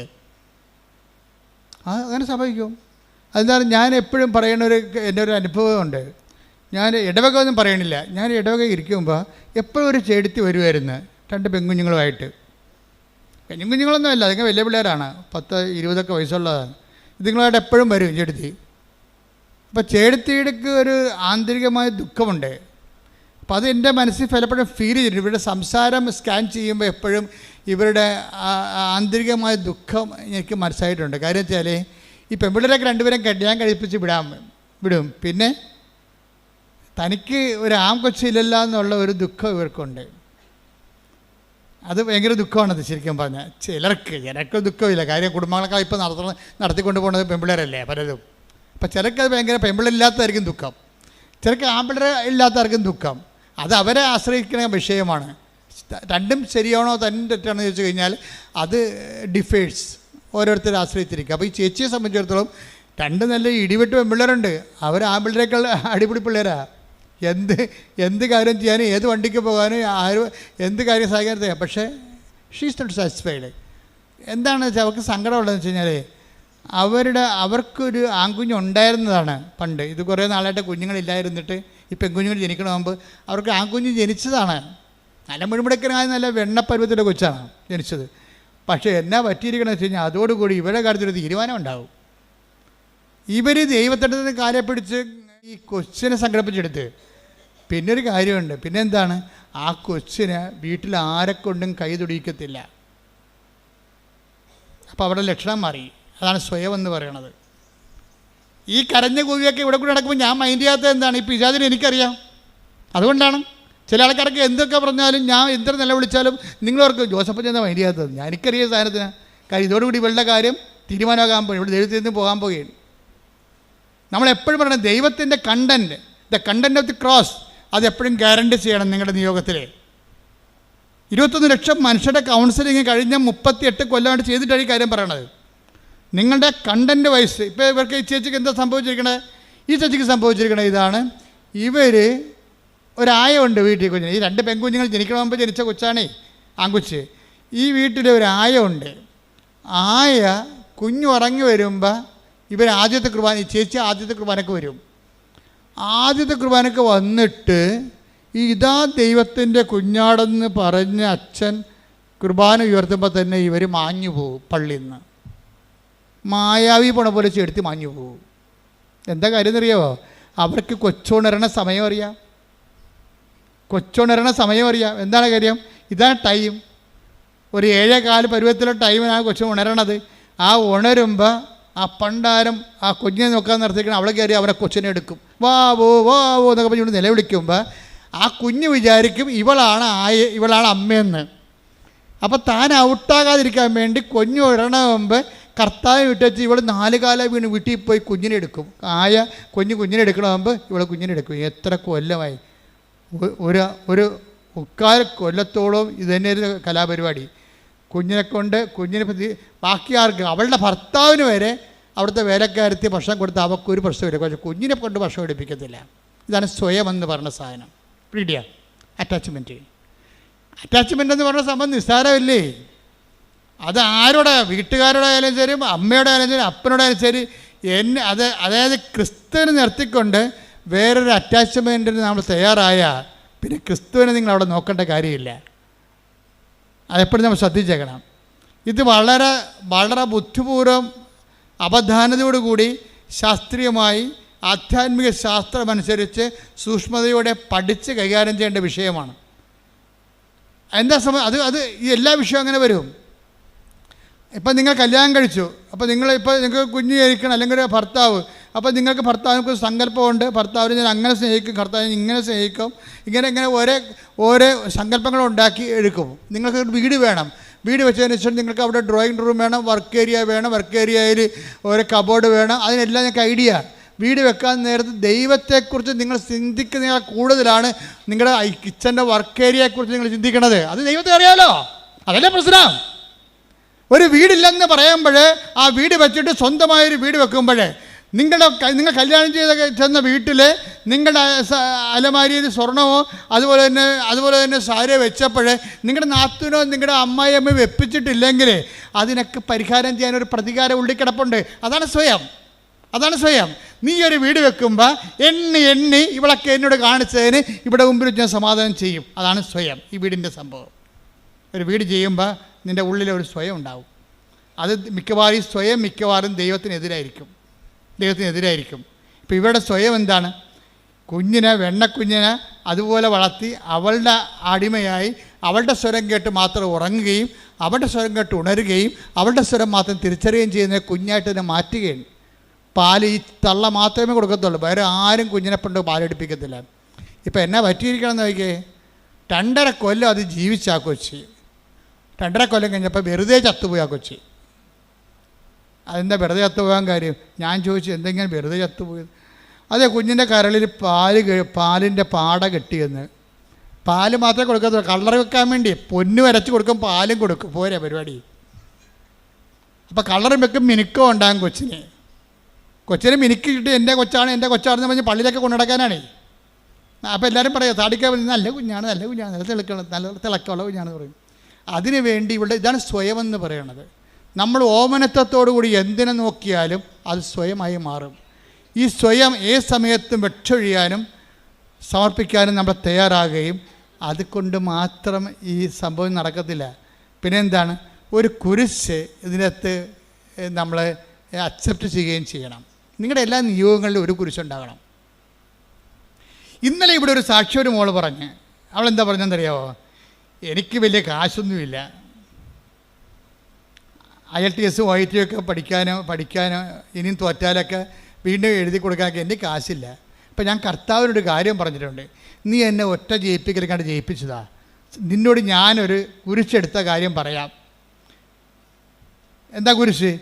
ഈ കാശ് OIT എഴുതാൻ കാശില്ലാത്ത പിള്ളേരെയില്ലേ, അവരെ ഞാൻ തിരക്ക് നടന്ന് പിടിപ്പിച്ചിട്ട് അവരെ ഞാൻ പഠിപ്പിച്ചോളാം. അവരെ കാശ് മുടക്കാതെ തന്നെ പഠിപ്പിച്ചിട്ട് ഞാൻ പരീക്ഷ എഴുതിക്കൊള്ളാം. എന്താണ്? ആ ഒരു കുരിശാണ് എടുക്കുന്ന സാധനം. ക്രിസ്തുവിനെ സ്വീകരിക്കുമ്പോൾ വേറെ ഒരു കുരിശ് നമ്മൾ അക്സെപ്റ്റ് ചെയ്യണം. ഇപ്പോൾ ചിലർക്ക് ജെറോം പഠിക്കാൻ പറ്റത്തില്ല, ചിലർ ഭയങ്കര കാഴ്ചയായിരിക്കും. അപ്പോൾ ചിലർ പറയും, ഞാൻ പഠിപ്പിച്ചാൽ നീ പഠിക്കണ്ട, നീ 5 പൈസ മുടക്കണ്ട, നീ ഞാൻ പറഞ്ഞ പോലെ പഠിച്ചാൽ മതി. അതാണ് അത് കുരിശെടുക്കുക. വെച്ചാൽ മറ്റുള്ളവരുടെ നമുക്ക് കുരിശെന്ന് പറഞ്ഞാൽ എന്താണ്? നമുക്ക് പ്രത്യേകിച്ച് പ്രോഫിറ്റബിൾ ഒന്നുമില്ലാത്ത ഒരു വ്യക്തിയോ ഒരു വിഷയമോ ആണ് കുരിശെന്ന് പറയണത്. എന്താണ് കുരിശെന്ന് പറയണത്? നമുക്ക് നേരിട്ട് ഫലമില്ലാത്ത ഒരു കുരിശ്, ഒരു വ്യക്തിയോ ഒരു വിഷയമോ ആണ് കുരിശെന്ന് പറയണത്. അപ്പം നമ്മൾ ക്രിസ്തുവിനെ രഹസ്യത്തിലേക്ക് പ്രവേശിക്കുമ്പോൾ പിന്നെ എന്താണ്? പത്രോസിനോട് പിന്നെ അടുത്ത വേദപാഠം പറഞ്ഞു കൊടുക്കുകയാണ്. അടുത്ത വേദപാഠം, നീ ക്രിസ്തുവാണെന്ന് അതിൻ്റെ പ്രവേശന അനുമതി കിട്ടിക്കഴിഞ്ഞപ്പോൾ പിന്നീട് അവനിപ്പോൾ എൻട്രൻസല്ലേ കിട്ടിയുള്ളൂ. പത്രോസിൻ്റെ എൻട്രൻസ് ടെസ്റ്റായിരുന്നു ഇന്ന് നടന്നത്. പത്രോസ് എൻട്രൻസ് പാസ്സായി. അപ്പോൾ ഈ പറഞ്ഞ് എൻട്രൻസ് പാസ്സായ കാര്യമല്ല, സിലബസ് വരുന്നുണ്ടെന്ന് പറയും. പിന്നെ സിലബസ് പഠിപ്പിക്കാൻ തുടങ്ങി.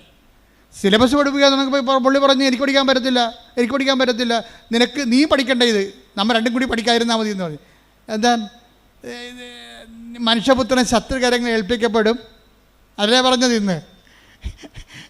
മാറ്റി നിർത്തി, ഇത് നീ ക്രിസ്തുവാണെന്ന് പറഞ്ഞപ്പോൾ തന്നെ എൻട്രൻസ് ഇവൻ പാസ്സായി. പക്ഷേ ഇവർ സിലബസ് പഠിപ്പിക്കാൻ തുടങ്ങിയപ്പോൾ എന്താ സിലബസിലുള്ള എന്താണ്? നമ്മൾ ജെറുസലേമിലേക്ക് പോവുകയാണ്, അതിവിടെ തന്നെ ചുറ്റുവട്ടി കിടക്കുകയല്ല, നമ്മളൊരു യാത്രയിലാണ്, ജീവിതയാത്രയാണ്. ഈ ജീവിതയാത്രയിൽ നമ്മൾ ജെറുസലേമിലേക്ക് പോവുകയാണ്. ജെറുസലേം എന്ന് പറഞ്ഞാൽ എന്താണ്? നിത്യതയിലേക്ക് നമ്മൾ പോവുകയാണ്. നമ്മൾ നിത്യതയിലേക്ക് പോകുമ്പോൾ കുറച്ച് കാര്യങ്ങളൊക്കെ നമ്മൾ ശ്രദ്ധിക്കണം. നിത്യതയിലേക്കുള്ള വഴി പിന്നെ തുടങ്ങുകയാണ്. എൻട്രൻസ് പാസ്സായി കഴിഞ്ഞപ്പോൾ നിത്യതയിലേക്കുള്ള സിലബസ് വെക്കും ഈശോ. അതെന്താ സിലബസ്? എന്താ? എന്നെ അനുഗമിക്കാൻ ആഗ്രഹിക്കുന്നവൻ. നിത്യതയെ, ഈശോയുടെ ലക്ഷ്യം നിത്യതയല്ലേ. ഇപ്പം അനുഗമിക്കുക എന്ന് വെച്ച് കഴിഞ്ഞാൽ ആലപ്പുഴ വരെ പോകുകയല്ലല്ലോ. അപ്പം നിങ്ങളുടെ ഈ IELTS വരെയാണ് കാനഡയിൽ എത്തണ വരെ യേശുവിനെ അനുഗമിക്കാനാണെങ്കിൽ പണി കിട്ടാൻ സാധ്യതയുണ്ട്. സ്ലോ ആവും സാധനം. നിങ്ങളുടെ വസ്തുവിൽപ്പന മാത്രമാണ് നിങ്ങളുടെ ഉദ്ദേശം എന്നുണ്ടെങ്കിൽ ഇത് സ്ലോ ആകും. കാര്യം ദൈവത്തിൻ്റെ മാർജിൻ അവിടെ ഇല്ല. അതുകൊണ്ട് നിത്യത എന്നുള്ള വിഷയമാണ് ആദ്യമേ തന്നെ നിയോഗത്തിൽ വെക്കേണ്ടത്. പ്രാർത്ഥിക്കുക. കർത്താവായ ദൈവമേ, എന്റെ നിയോഗങ്ങളിൽ നിന്റെ പീഡാനുഭവത്തിലൂടെ കുരിശുമരണത്തിലൂടെ അപ്പായെ പ്രസാദിപ്പിക്കുവാൻ നീ എടുത്ത മാർഗങ്ങളിലൂടെ നിന്റെ മരണത്തിലൂടെ നീ നേടിയ നിത്യജീവനെ അവകാശമാക്കാൻ, അതെന്റെ നിയോഗമാക്കാൻ എന്നെയും അഭിഷേകം ചെയ്യണമേ. പരിശുദ്ധ പരമദിവ്യകാരുണ്യത്തിന് അപ്പൊ കർത്താവിന്റെ പാഠശാലയിലെ നിത്യതയുടെ സിലബസ് ആരംഭിക്കുകയാണ്. ഒന്നാം പാഠം എന്താണ്? നമ്മൾ ജെറുസലേമിലേക്ക് പോവുകയാണ്. ആദ്യം തന്നെ ലക്ഷ്യം ഫിക്സ് ചെയ്യാൻ പറയും. നിന്റെ IELTS, നിന്റെ കാനഡ, നിന്റെ അമേരിക്ക, നിന്റെ ന്യൂസിലൻഡ് അല്ല. അത് ആലപ്പുഴ വരെ പോണ പോലെ ഇരിക്കും. അതല്ല, നിന്റെ നിത്യത ആദ്യം നിന്റെ നിയോഗമാക്കാൻ പറയും. പ്രാർത്ഥിക്കുക. കർത്താവേ, അങ്ങയുമായിട്ടുള്ള എന്റെ ഉടമ്പടിയില് എന്റെ നിത്യത നിയോഗമാക്കാൻ എനിക്ക് അന്തർജ്ഞാനം നൽകണമേ. നിങ്ങളെ എൻകറേജ് ചെയ്തിരിക്കും. നിങ്ങൾ വിഷമിക്കുകയൊന്നും ചെയ്യരുത്. ഞാൻ ഇടയ്ക്ക് കുരിശൊക്കെ പറയുമ്പോൾ നിങ്ങൾ വിഷമിക്കരുത്. ഇതൊക്കെ സിമ്പിളായിട്ട് അനോയിൻറ്റിങ് കിട്ടിക്കഴിഞ്ഞാൽ എൻ്റെ ഭാരം ലഘുവാകുമെന്ന് ഈശോ പറഞ്ഞിട്ടുണ്ട്. എന്താ പറഞ്ഞത്? എൻ്റെ ഭാരം ലഘുവാകും. അത് പ്രോമിസിങ്ങിലുള്ളതാണ്, വാഗ്ദാനത്തിലുള്ളതാണ്. അതുകൊണ്ട് നിങ്ങളുടെ കുരിശിനെ ഓർത്തോളം വിഷമിക്കൊന്നും വേണ്ട. ഞാനും കുറേ കുരിശ് കണ്ടതും ഇപ്പോൾ എടുക്കുന്നതുമാണ്. അപ്പോൾ ഇതിൻ്റെ ഭാഗമായിട്ട് മുന്നോട്ട് പോകും. അപ്പോൾ അതനുസരിച്ച് നമ്മൾ എംപവർ ചെയ്തുകൊണ്ടിരിക്കും. നമ്മൾ ചിന്തിക്കേണ്ട ഒരു വിഷയം എന്ന് പറയണത്, ഇപ്പോൾ തന്നെ ഇതിൻ്റെ എൻകറേജ് ചെയ്യുന്ന ഇതിൻ്റെ പകുതി ഇപ്പോൾ പത്രോസ് തന്നെ ഈശോ എന്താ പറഞ്ഞത്? നീ എൻട്രൻസ് പാസ്സായി, ഐ നോ ഇറ്റ്. പക്ഷേ ഇത് നോട്ട് ബൈ മെറിറ്റിലാണ് വന്നിരിക്കുന്നത്, ബട്ട് ബൈ ഗ്രേസാണ്. കുറച്ച് നിൻ്റെ അറിവാണ്, ബാക്കി ഗ്രേസാണ്. എന്താണ്? എൻ്റെ സ്വർഗസ്ഥനായ പിതാവാണ് നിനക്കിത്. ആ ഗ്രേസാണ് സംഭവം. അപ്പോൾ ഈ ഗ്രേസിൻ്റെ വാട്ടർ മാർക്ക് എല്ലായിടത്തും ഉണ്ടാവും. നീ സത്യസന്ധമാണെന്ന് നിയോഗം ഒന്ന് കണ്ടു കഴിഞ്ഞാൽ ദൈവത്തിന് മാത്രം ചെയ്യാനുള്ള ചില സംഭവങ്ങൾ ദൈവം നിനക്ക് തന്നുകൊണ്ടിരിക്കും. പത്രോസിന് അത്രയും വിവരമില്ല. പത്രോസിന് ഏറെക്കുറെ ഒരു ഐഡിയയേ ഉള്ളൂ ക്രിസ്തുവിനെക്കുറിച്ച്. പക്ഷേ ലോകത്തിലേക്ക് വരായിരുന്ന മിശിഹായാണെന്ന് അവൻ പറഞ്ഞു. അപ്പോൾ ലോകത്തിലേക്ക് വരായിരുന്ന മിശിഹ എന്ന് പറഞ്ഞ സംഭവം പത്രോസിൻ്റെ അല്ല, ശരിക്കും അത് പിതാവിൻ്റെതാണെന്ന് ഈശോ പറഞ്ഞു. അത് ഗ്രേസാണ്, മെറിറ്റല്ല. പ്രാർത്ഥിക്കുക. കർത്താവായ ദൈവമേ, പത്രോസിനെ സഹായിച്ചതുപോലെ നിന്നെ മനസ്സിലാക്കാൻ എനിക്കും വരപ്രസാദം നൽകി എന്നെയും നയിക്കണമേ. സ്തുതിക്കട്ടെ. ഹല്ലേലൂയ. ഇനി നമ്മുടെ യാത്ര ഇത്തിരി ദൂരമുണ്ട്. അതാണ് we are going to Jerusalem. എന്ത് ജെറുസലേമാണ്? സ്വർഗീയ ജെറുസലേമാണ്. ആ സ്വർഗീയ ജെറുസലേമിലേക്കുള്ള നിത്യതയിലേക്കുള്ള യാത്രയാണ്. അതിന് നീ എക്വിപ്ഡ് ആണെന്ന് ചോദിക്കും. എന്താണ്? എന്നെ അനുഗമിക്കേണ്ടി വരും. എന്നെ അനുഗമിക്കേണ്ടി വരുമ്പോൾ നമുക്കറിയാമല്ലോ, ഇപ്പോൾ എവറസ്റ്റിലൊക്കെ പോകുന്ന ആൾക്കാരെ, കയറുന്ന ആൾക്കാരെ, ഇപ്പോൾ എവറസ്റ്റിൽ കയറിയ ആൾക്കാരുടെ അനുഭവങ്ങളൊക്കെ യൂട്യൂബിലുണ്ട്. അപ്പോൾ എവറസ്റ്റിലേക്ക് കയറുന്ന വഴിക്ക്, പോകുന്ന വഴിക്ക് 8000 അടി കയറണ്ടേ. അപ്പോൾ ഒത്തിരി സായിപ്പന്മാർ കയറിയിട്ടുണ്ട്, ഒത്തിരി അവിടെയുള്ള ഈ നേപ്പാളുകാർ കയറിയിട്ടുണ്ട്. അപ്പോൾ ഇവരൊക്കെ ടെൻസിങ് ഹിലാരിയും കയറി. അപ്പോൾ ടെൻസിങ്ങിനെ എന്തിനാണ് കൂട്ടിയത്? ഹിലാരി കൂട്ടാൻ കാര്യം എന്താ? ടെൻസിങ് ഈ മല കണ്ട് വളർന്ന ആളാണ്. അയാൾക്ക് കയറി പരിചയമുണ്ട്, ആ നാട്ടുകാരനാണ്. ഇപ്പം കടലിൽ പോകുമ്പോൾ മത്സ്യത്തൊഴിലാളിനെ കൊണ്ടല്ലേ പോകാൻ പറ്റത്തുള്ളൂ. കടലിൽ അല്ലാതെ പുസ്തകം നോക്കി കടൽ നീന്തി പഠിച്ച ആൾക്കാരെ കൊണ്ടുപോകാൻ ടെക്സ്റ്റ് ബുക്കിൽ കൊണ്ടുപോകാൻ പറ്റത്തില്ലല്ലോ. അപ്പോൾ അതുകൊണ്ട് ടെൻസിങ്ങിനും കൂട്ടിയാണ് ഹിലാരി പോണത്. പക്ഷേ ഹിലാരി പോണ വഴിക്കെല്ലാം നേരത്തെ കയറിയ ആൾക്കാർ മരിച്ചു കിടപ്പുണ്ട്, ഇടക്കിടക്ക് അസ്ഥിക്ക് പഞ്ചറാറ് കിടപ്പുണ്ട്. ചിലത് അഴുകിയിട്ട് പൊടിയില്ല. എവറസ്റ്റിൻ്റെ കൊടുമുടിയിലേക്കുള്ള യാത്രയിൽ അഴുകാത്ത ശരീരങ്ങൾ ഹിമാലയത്തിൻ്റെ സ്റ്റെപ്പുകളിൽ കിടപ്പുണ്ട്. എന്താ കാര്യം? നല്ല തണുപ്പാണ്. 0 വന്നിട്ട് -60 വരെ കിടപ്പുണ്ട്. അവിടെയൊക്കെ കിടക്കുന്ന ഡെഡ് ബോഡി അഴുകത്ത് പൊടിയില്ല, അങ്ങനെ കിടക്കുകയാണ്. വർഷങ്ങളെ കിടക്കുന്നവരുണ്ട്. ഈ യാത്രയിൽ മുന്നോട്ട് പോകുമ്പോൾ ഇടക്ക് വെച്ച് ചില സമയത്ത് ഹോൾട്ടാകാൻ സാധ്യതയുണ്ട്, പരിചയമില്ലെങ്കിൽ. അപ്പോൾ സായിപ്പന്മാരാണെങ്കിൽ പോലും ഓക്സിജനൊക്കെ കൊണ്ടല്ലേ, ഒരു ടൈം കഴിഞ്ഞാൽ പിന്നെ ഓക്സിജൻ വേണം. ഒരു 10,000-3000 അടി കഴിഞ്ഞാൽ പിന്നെ ഓക്സിജൻ ഇല്ല അവിടെ, പിന്നെ ഓക്സിജൻ വേണം. അപ്പോൾ വലിയൊരു യാത്രയ്ക്ക്, നിത്യതയ്ക്കുള്ള യാത്രയ്ക്ക് ഇടയ്ക്ക് ഓക്സിജൻ എടുക്കാൻ പറയും. അതിനാണ് ഈ കുരിശെന്ന് പറയുന്നത്. ഓക്സിജനാണ് ശരിക്കും പറഞ്ഞത്. കർത്താവ് വളരെ കാര്യം, കർത്താവിനെ നിത്യതയിൽ എത്തിച്ച് ദൈവത്തിന് പ്രസാദം വാങ്ങിച്ചതിൻ്റെ പിന്നിൽ ഈ പ്രാണവായു എന്ന് പറഞ്ഞ കുരിശുണ്ട്. കുരിശിൻ്റെ ഒരു ക്രിസ്തീയതയുടെ പ്രാണനും പ്രാണവായുമാണ് കുരിശ്. പ്രാർത്ഥിക്കുക, കർത്താവായ ദൈവമേ, കുരിശിനെ നിഷേധത്തിൽ കാണാതെ നിത്യത പ്രാപിക്കാനുള്ള പ്രാണവായുവായി മനസ്സിലാക്കുവാൻ എനിക്ക് അഭിഷേകം നൽകണമേ. ശ്രുതികട ഹല്ലേലൂയ. അപ്പൊ ഉയരങ്ങളിലേക്കും ദൈവത്തെങ്കിലേക്കുള്ള യാത്രയിൽ കുരിശിനെ പ്രാണവായുവായും അതുപോലെ തന്നെ അതുകൊണ്ട് തന്നെ ഒരു പ്രണയ മനോഭാവത്തോടു കൂടി എടുക്കണം. അതുകൊണ്ട് ഈശോ പറയണത്, എന്നെ അനുഗമിക്കാൻ ആഗ്രഹിക്കുന്നവൻ സ്വയം പരിത്യജിക്കണം. പിന്നെ എന്ത് ചെയ്യണം? സ്വയത്തെ നിൻ്റെ സ്വന്തമായി വെച്ചനുഭവിച്ച് സന്തോഷിച്ച് ഈ ഭൂമിയിൽ മരിച്ച് മണ്ണടിഞ്ഞു പോകേണ്ട ആ കണ്ടൻറ്റുകളെ തൽക്കാലം മാറ്റി വെക്കണം. പിന്നെ എന്ത് ചെയ്യണം? സ്വയം പരിത്യജിക്കണം. പിന്നെ കുരിശെടുക്കണം, എൻ്റെ കൂടെ വരണം. അപ്പോൾ ഇതിനകത്ത് ഉടമ്പടിയിലുണ്ടാകുന്ന ഉടമ്പടി ലൈറ്റ് വെയ്റ്റിംഗ് ആക്കണം. എന്താണ്? പെട്ടെന്ന് എയർ ലിഫ്റ്റിംഗ് ആക്കണത് കുരിശിൻ്റെ കണ്ടൻ്റാണ്. കാര്യം കുരിശിൻ്റെ കണ്ടൻറ്റ് നിത്യതയുടെ കണ്ടൻ്റാണ്. അപ്പോൾ നീ എന്ത് ചെയ്യണം? നീ നിയോഗം വെക്കുമ്പോൾ എന്ത് ചെയ്യണം? ആ നിയോഗം എല്ലാം സ്വയം ആകരുത്. എൻ്റെ വീട്, എൻ്റെ വിവാഹം, എൻ്റെ മക്കൾ, അത് എല്ലാം 6 കാര്യം ഉണ്ടെങ്കിൽ 7 കാര്യം എഴുതി വെക്കും. എന്താണ്? അവിടെ പോയിട്ട് പശുവിൻ്റെ പ്രസവം വരെ എഴുതി വെക്കും. പിന്നെ എങ്ങനെയാണ് സംഭവം മുകളിലോട്ട് പോകണം? പാല് കുടിച്ച് നിങ്ങൾ ആ കൊച്ചു മരിച്ചപ്പോൾ നിങ്ങളും മരിക്കും. എല്ലാം 6-7 കാര്യം സ്വന്തം കാര്യം എഴുതി വെക്കും. ഇതിന് ജഡസന്ധതിയുടെ പരിപാടിയാണിത്. അതുകൊണ്ടാണ് ഇതൊക്കെ ഒന്ന് പഠിക്കണം. ഇത് പഠിക്കണം. ജഡസന്ധതിയെപ്പോലെ ആകരുത്. പഠിച്ചിട്ട് അതിൻ്റെ അകത്ത് മറ്റുള്ളവരെ നീ ഈ നിയോഗം നിൻ്റെ വീട്ടിൽ നിനക്കൊരു വീട് തന്നാൽ, ആ വീട് തന്നാൽ നീ ആദ്യം ആ വീട് തന്നാൽ അതുകൊണ്ട് നിനക്ക് നിൻ്റെ മക്കൾക്കും അല്ലാതെ വേറെ ആർക്കെങ്കിലും പ്രയോജനമുണ്ടോ? ചില ആൾക്കാർ വീട് കൊടുക്കുമ്പോൾ തന്നെ എന്നാ ചെയ്യുമെന്നറിയാവോ? ചില ആൾക്കാർ വീട് നിയോഗം വെച്ച് ഉടനെ നിങ്ങൾക്ക് ഒന്നുമില്ല, പാവപ്പെട്ടവരാണെങ്കിൽ ലൈഫ് മിഷൻ്റെ വീട് കിട്ടിയെന്ന് വിചാരിച്ചോ? ആ ലൈഫ് മിഷൻ്റെ വീട് കിട്ടിക്കഴിഞ്ഞാൽ പിന്നെ അതിൻ്റെ അകത്ത് കുരിശുണ്ട്. പിന്നെ ഇവർ കുരിശുണ്ടാക്കും, സ്വന്തമായിട്ട് കുരിശുണ്ടാക്കും. എങ്ങനെ കുരിശുണ്ടാക്കണത്? നിങ്ങൾ ചേട്ടായി ആണല്ലോ, തീർച്ചയായിട്ടും 3 സെൻറ്റ് അവകാശമുണ്ട് 10 സെൻറ്റിൽ. 10 സെൻറ്റ് ഉള്ളതെന്ന് വിചാരിച്ചോ? നിങ്ങൾ എന്നാ ചെയ്യും? അപ്പനോട് സൂത്തത് ഒപ്പിടിച്ചിട്ട് ആ 10 സെൻറ്റ് നടുക്ക് കൊണ്ടുവന്ന് നിങ്ങൾ ലൈഫ് മിഷൻ്റെ വീട് വെക്കും. അനിയൻ ഗൾഫിലാണ്, അവന് പാവപ്പെട്ട ഇവിടെ ഇല്ലല്ലോ.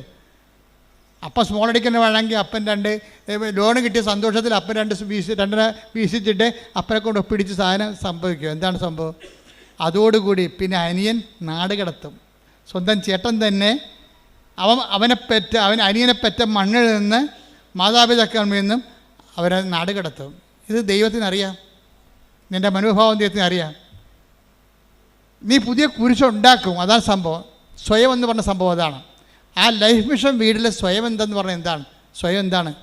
അത് നിൻ്റെ ചേട്ടന്, നിൻ്റെ അനുജന്, അവിടെ കൂടപ്പുറപ്പിനെ അവിടെ കടത്തിപ്പറപ്പിക്കാത്ത രീതിയിൽ, വേറെ ഒരു വീട് അവിടെ വെക്കാൻ പറ്റാത്ത രീതിയിൽ നീ അവിടെ താമസിപ്പിക്കും. എന്നിട്ട് എന്ത് ചെയ്യും? പെങ്ങന്മാരെ നീ അധികം കൈകാര്യം ചെയ്യും. കെട്ടിച്ചു പോയ പെങ്ങന്മാർ വീട്ടിൽ വരുമല്ല അമ്മയെ കാണാൻ. അയ്യോ, നീ മോന്തം കയറ്റി അവിടെ വരും. നീ നല്ല കാര്യം, നിൻ്റെ വീടല്ലേ, നിൻ്റെ വീട് നീ അപ്പനെടുക്കുന്ന എഴുതി വാങ്ങിച്ച വീടല്ലേ. പിന്നെ അന്ന് അപ്പൻ ഒപ്പിട്ട് തന്നാൽ പിന്നെ നിൻ്റെ പരിപാടി എന്താണ്? നിൻ്റെ പ്രാർത്ഥന എന്താണ്? അപ്പൻ എത്രയും വേഗം ചാകണമെന്നാണ് പ്രാർത്ഥന. എന്താ കാര്യം? അപ്പൻ ഒപ്പിട്ട് തന്നില്ലേ, അനിയൻ വരുമ്പോൾ അപ്പൻ്റെ കടുത്തേക്ക് കയറുമല്ല, അപ്പൻ ചാകണം. എങ്ങനെയുണ്ട് പരിപാടി? അപ്പം നീ ആ വീടും ആ സ്ഥലവും അടിച്ചു മാറ്റുകയും പെങ്ങന്മാരെ അനുജനം പുറത്താക്കുകയും ചെയ്യും. നിൻ്റെ നിയോഗത്തിൽ ഓടരുത് അമ്മാവ്, ആളറിയാവുന്ന ആദ്യമേ തന്നെ ഇത് സ്കാൻ ചെയ്യുമ്പോൾ തന്നെ പറയും ഇതിന് വിസ കിട്ടത്തില്ലെന്ന് പറയും. എന്താ കാര്യം? നിൻ്റെ മനസ്സിരിപ്പ് എന്താണെന്ന് ദൈവത്തിന് അറിയാം. അപ്പം നിയോഗങ്ങളുള്ള സ്വയം, അതാണ് ഈശോ പറയുന്നത്, എന്നെ അനുഗമിക്കാൻ ആഗ്രഹിക്കുന്നെങ്കിൽ സ്വയം പരിത്യജിക്കണം. പ്രാർത്ഥിക്കുക, കർത്താവായ ദൈവമേ, മറ്റുള്ളവർക്ക് കുരിശ് കൊടുത്തുകൊണ്ട് എൻ്റെ സ്വയത്തെ പരിത്യജിക്കാനുള്ള പ്രത്യേക പ്രവണതകളെ എന്നിൽ നിന്ന് നിന്റെ വിശുദ്ധ രക്തത്താൽ നീ കഴുകി മാറ്റണമേ. പരിശുദ്ധ പരമദിവ്യകാരുണ്യത്തിന് ആരാധനയും സ്തുതിയും പുകഴ്ചയും ഉണ്ടായിരിക്കട്ടെ. മക്കളെ, നിങ്ങളുടെ ശ്രദ്ധ പോകരുത്. ഞാൻ പറഞ്ഞുകൊണ്ടിരിക്കുന്നത് ഈ നിയോഗങ്ങളെ എങ്ങനെ ലൈറ്റ് വെയിറ്റ് ആക്കാം, എങ്ങനെ ഭാരം കുറഞ്ഞതാക്കാം. അതിനകത്തുള്ള സ്വയം കണ്ടൻറ്റുകളെ നിങ്ങൾ വാറ്റിക്കളഞ്ഞാൽ മതി. സ്വയം കണ്ടൻറ്റുകൾ. എന്നിട്ട് എന്ത് ചെയ്യണം? കുരിശ് ആഡ് ചെയ്യണം. എന്ന് വെച്ചാൽ എൻ്റെ അർത്ഥം എന്താണ്? കുരിശ് ആഡ് ചെയ്യണം എന്ന് പറഞ്ഞാൽ എന്താണ്?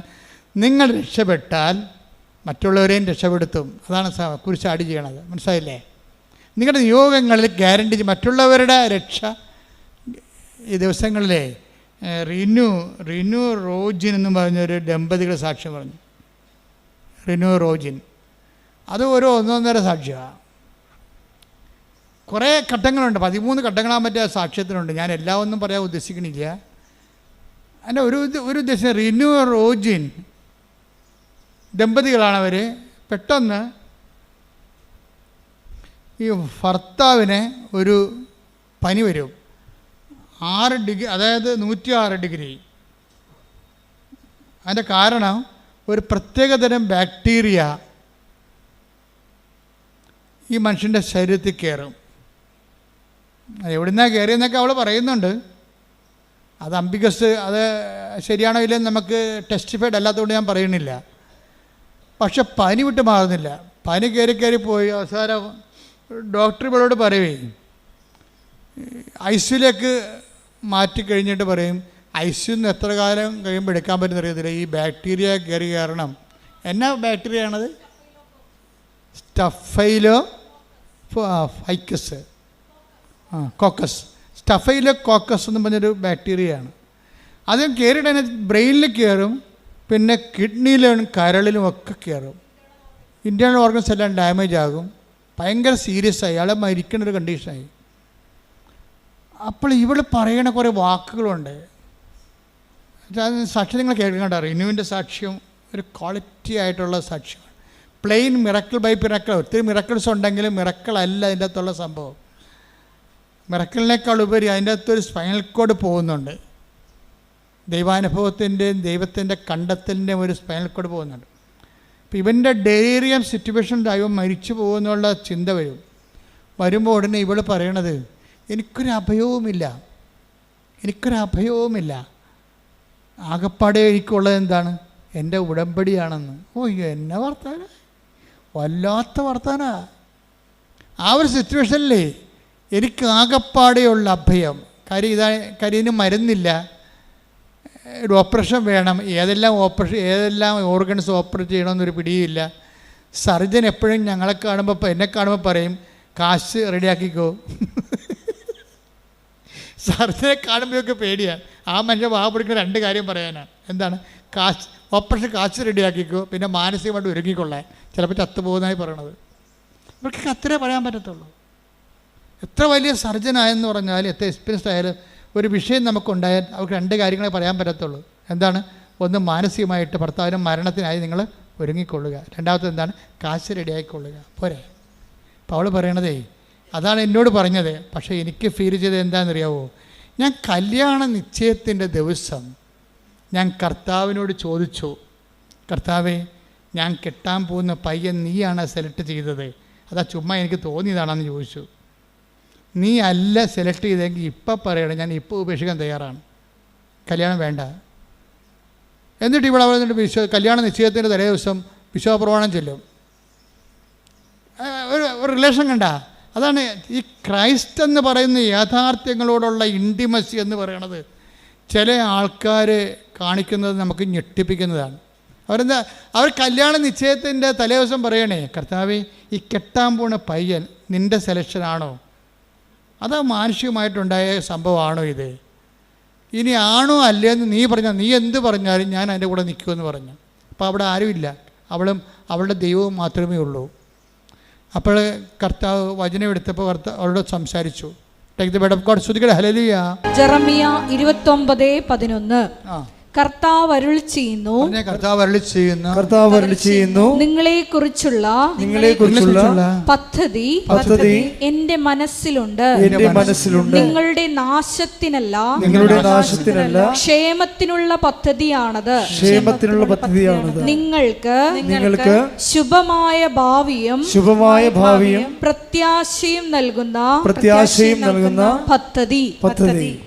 ഇപ്പോൾ ദൈവത്തിന് നമ്മളുടെ സത്യസന്ധത പിടികിട്ടിക്കഴിഞ്ഞാൽ പിന്നെ ദൈവം കമ്മ്യൂണിക്കബിൾ ആവും. നിങ്ങളൊക്കെ ഈ വചനമൊക്കെ ഇടയ്ക്കിടയ്ക്ക് തുറന്നു നോക്കണതാണേ. എന്നിട്ട് തുറന്നു നോക്കിച്ചു, അതങ്ങനെയാണ്, അതങ്ങനെയല്ല, അതിങ്ങനെ ഇരിക്കുമെന്ന് പറയും. നിങ്ങളുടെ ഇഷ്ടത്തിനനുസരിച്ച് വചനം, നിങ്ങളുടെ സുഖത്തിനനുസരിച്ച് താല്പര്യത്തിനനുസരിച്ച് നിങ്ങൾ വചനം വളച്ചൊടിക്കും. അത് കർത്താവിനറിയാം. ചുമ്മാ ദൈവത്തെ പറ്റിക്കാൻ വേണ്ടി വചനം നോക്കണമെന്നറിയാം. വചനം നോക്കുന്നവരെ ഒന്നൊന്നര ജപമാലയൊക്കെ ചൊല്ലി അവിടെ കുത്തിയിരുന്ന് നേരത്തെ ഒന്ന് പോയി കുമ്പസാരിച്ച് വിശുദ്ധീകരിച്ച് ദൈവത്തിന് തോന്നണം നിങ്ങൾ ദൈവത്തിൻ്റെ മനസ്സ് അറിയാൻ വേണ്ടിയാണ് എടുക്കണമെന്ന്. തന്നെയല്ല, മുൻകാല വചനം നോക്കുന്നവരോട് ഷാർപ്പാകണമെങ്കിൽ മുൻകാല അനുഭവങ്ങൾ വേണം ദൈവത്തിന്. മുൻകാല അനുഭവങ്ങൾ എന്ന് പറഞ്ഞാൽ എന്താണെന്നറിയാമോ? അതായത് വചനത്തിലൂടെയോ സ്വപ്നത്തിലൂടെയോ ദൈവത്തിന് കമ്മ്യൂണിക്കേറ്റ് ചെയ്യണമെങ്കിൽ ഒരു പഞ്ഞവുമില്ല. ദൈവം ആരോടും കമ്മ്യൂണിക്കേറ്റ് ചെയ്യാൻ പ്രത്യേകിച്ച് വിദ്യാഭ്യാസം വേണ്ട. അതിനെന്താണ് എളുപ്പമെന്ന് വെച്ചാൽ, നിങ്ങൾ നേരത്തെ കിട്ടിയ വചനം അനുസരിച്ചാണ് ജീവിച്ചതെന്നുള്ള ഫോർമൽ റെക്കോർഡ്സാണ് പ്രശ്നം.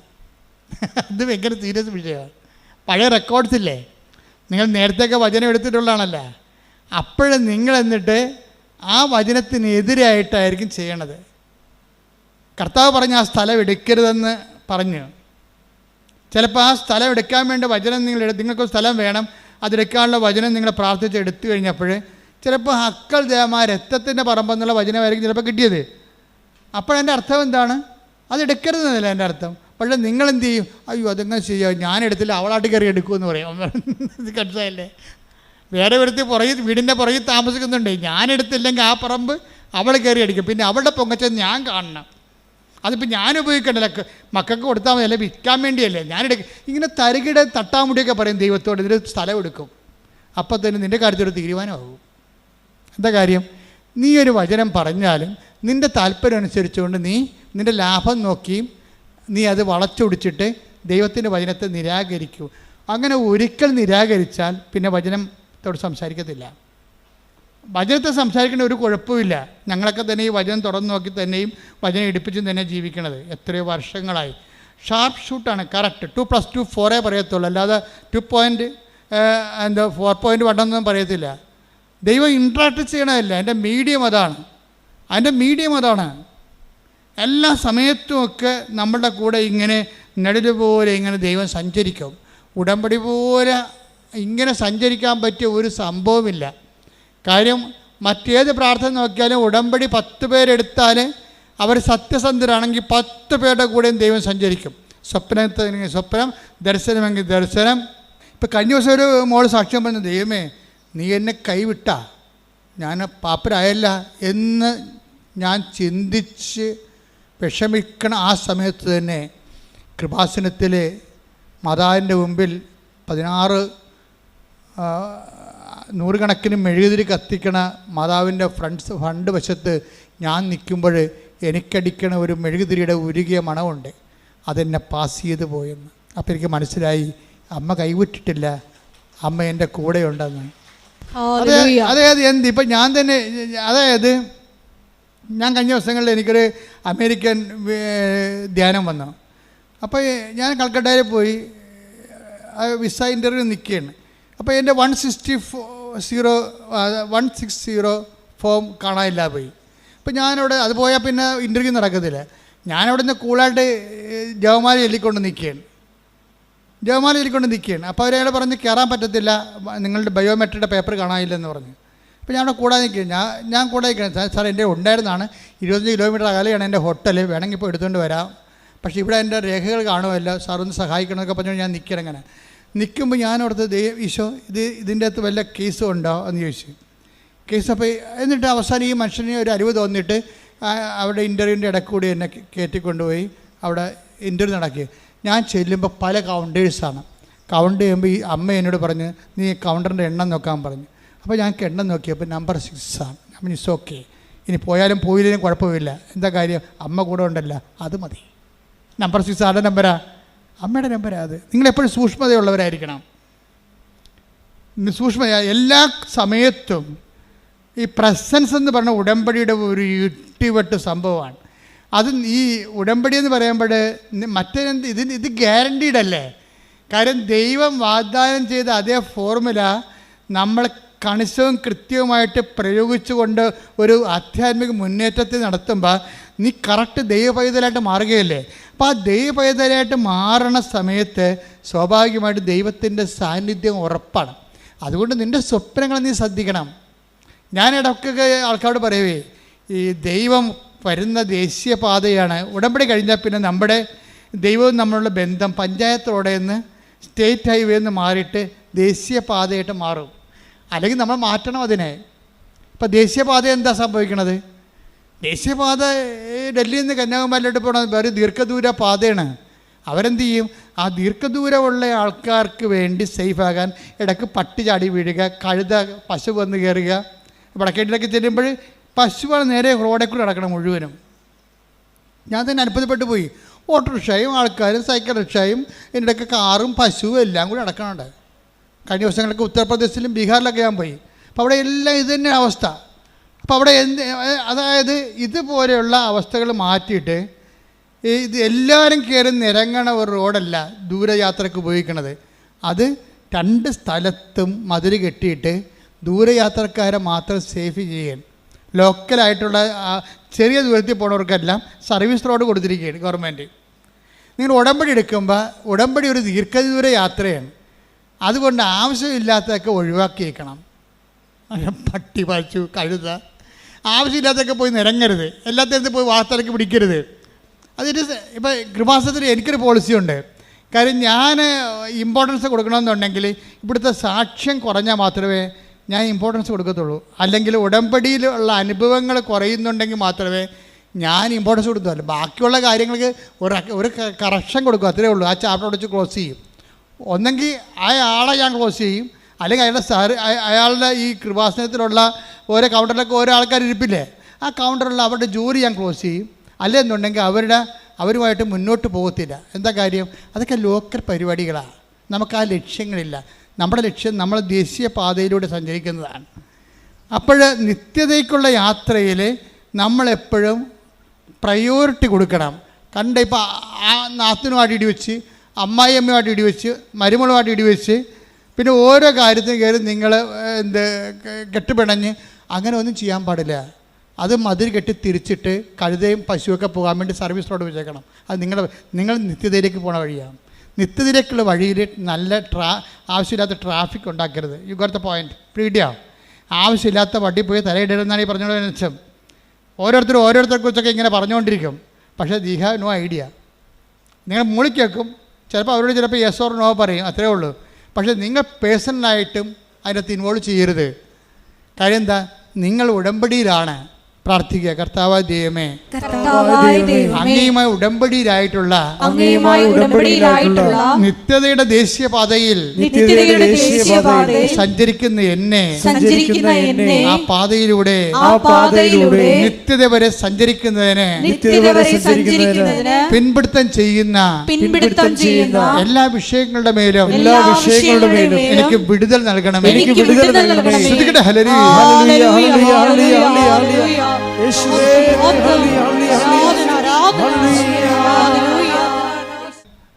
റീനോട് സർജൻ എന്താ പറയണത്? പൈസ റെഡിയാക്കി വെക്കണം, പിന്നെ എന്താണ്, എന്ത് കാഷ്വാലിറ്റിയും ഫേസ് ചെയ്യാൻ മനസ്സൊരുക്കം ഉണ്ടാകണം. അത്രേ ഉള്ളൂ. അപ്പം റീനു പറയും, അത് കുഴപ്പമില്ല, ഞാൻ കർത്താവിനോട് ചോദിച്ചായിരുന്നു ഈ മനുഷ്യനെ കല്യാണം കഴിക്കാൻ നേരത്ത്, നിശ്ചയത്തിൻ്റെ ദിവസം തന്നെ ചോദിച്ചു, നിൻ്റെ സെലക്ഷനാണോ എൻ്റെ സെലക്ഷനാണോ പറഞ്ഞപ്പോൾ കർത്താവിനോട് പറഞ്ഞു, കുഴപ്പമില്ല, എനിക്ക് നിന്നെക്കുറിച്ചുള്ള പദ്ധതിയാണ് നിൻ്റെ ഭർത്താവെന്ന് പറഞ്ഞു. അയ്യോ, അപ്പോൾ എനിക്ക് പറഞ്ഞു ഞാൻ ഹാപ്പിയായി. ഞാൻ ഹാപ്പിയായി. എന്തൊക്കെയാണ്, ഈ മനുഷ്യന് എന്ത് സംഭവിച്ചാലും അത് ദൈവത്തിൻ്റെ പദ്ധതിയാണ്. അതാണ് ക്രിസ്തുവിനെ കക്ഷി ചേർക്കാൻ. കണ്ടില്ലേ, ഓരോ മനുഷ്യന്മാർ വളരണത്. അവർക്കൊരു 10-26 വയസ്സേ ഉള്ളതെന്ന് പറഞ്ഞു കണ്ടിട്ട്.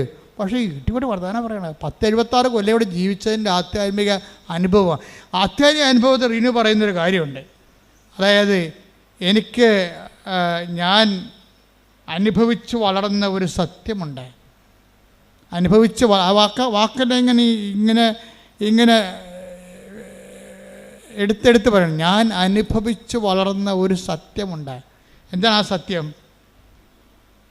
എൻ്റെ പൊന്നു തമ്പുരാൻ എന്നെ ഒരു കാരണവശാലും കൈവിടത്തില്ലെന്ന്. ഓരോ അനുഭവങ്ങളും ഭയങ്കര സംഭവമല്ലേ. അതായത് റിനു ഹാപ്പിയാണ്. ഇതിൻ്റെ ഇടയ്ക്ക് ഈ സർജൻ ഇങ്ങനെ പറയാനുള്ള കാരണമുണ്ട്. കാര്യം റിനു എന്തുകൊണ്ടാണ് ഇങ്ങനെ എന്ന് പറഞ്ഞാൽ ഞാൻ അനുഭവിച്ചു വളർന്ന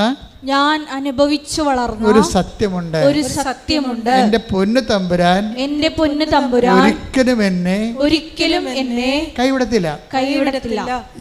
ഇതാണ് ഇത് എല്ലാവർക്കും ഉള്ള അനുഭവമാണ്, എല്ലാവർക്കും ഉണ്ടാകേണ്ട അനുഭവമാണ്. എന്താണ്? ദൈവം നിങ്ങളെ കൈവിടത്തില്ല. അത് ബൈബിളിൻ്റെ I will not abandon you at any cost എന്ന് പറയത്തില്ലേ?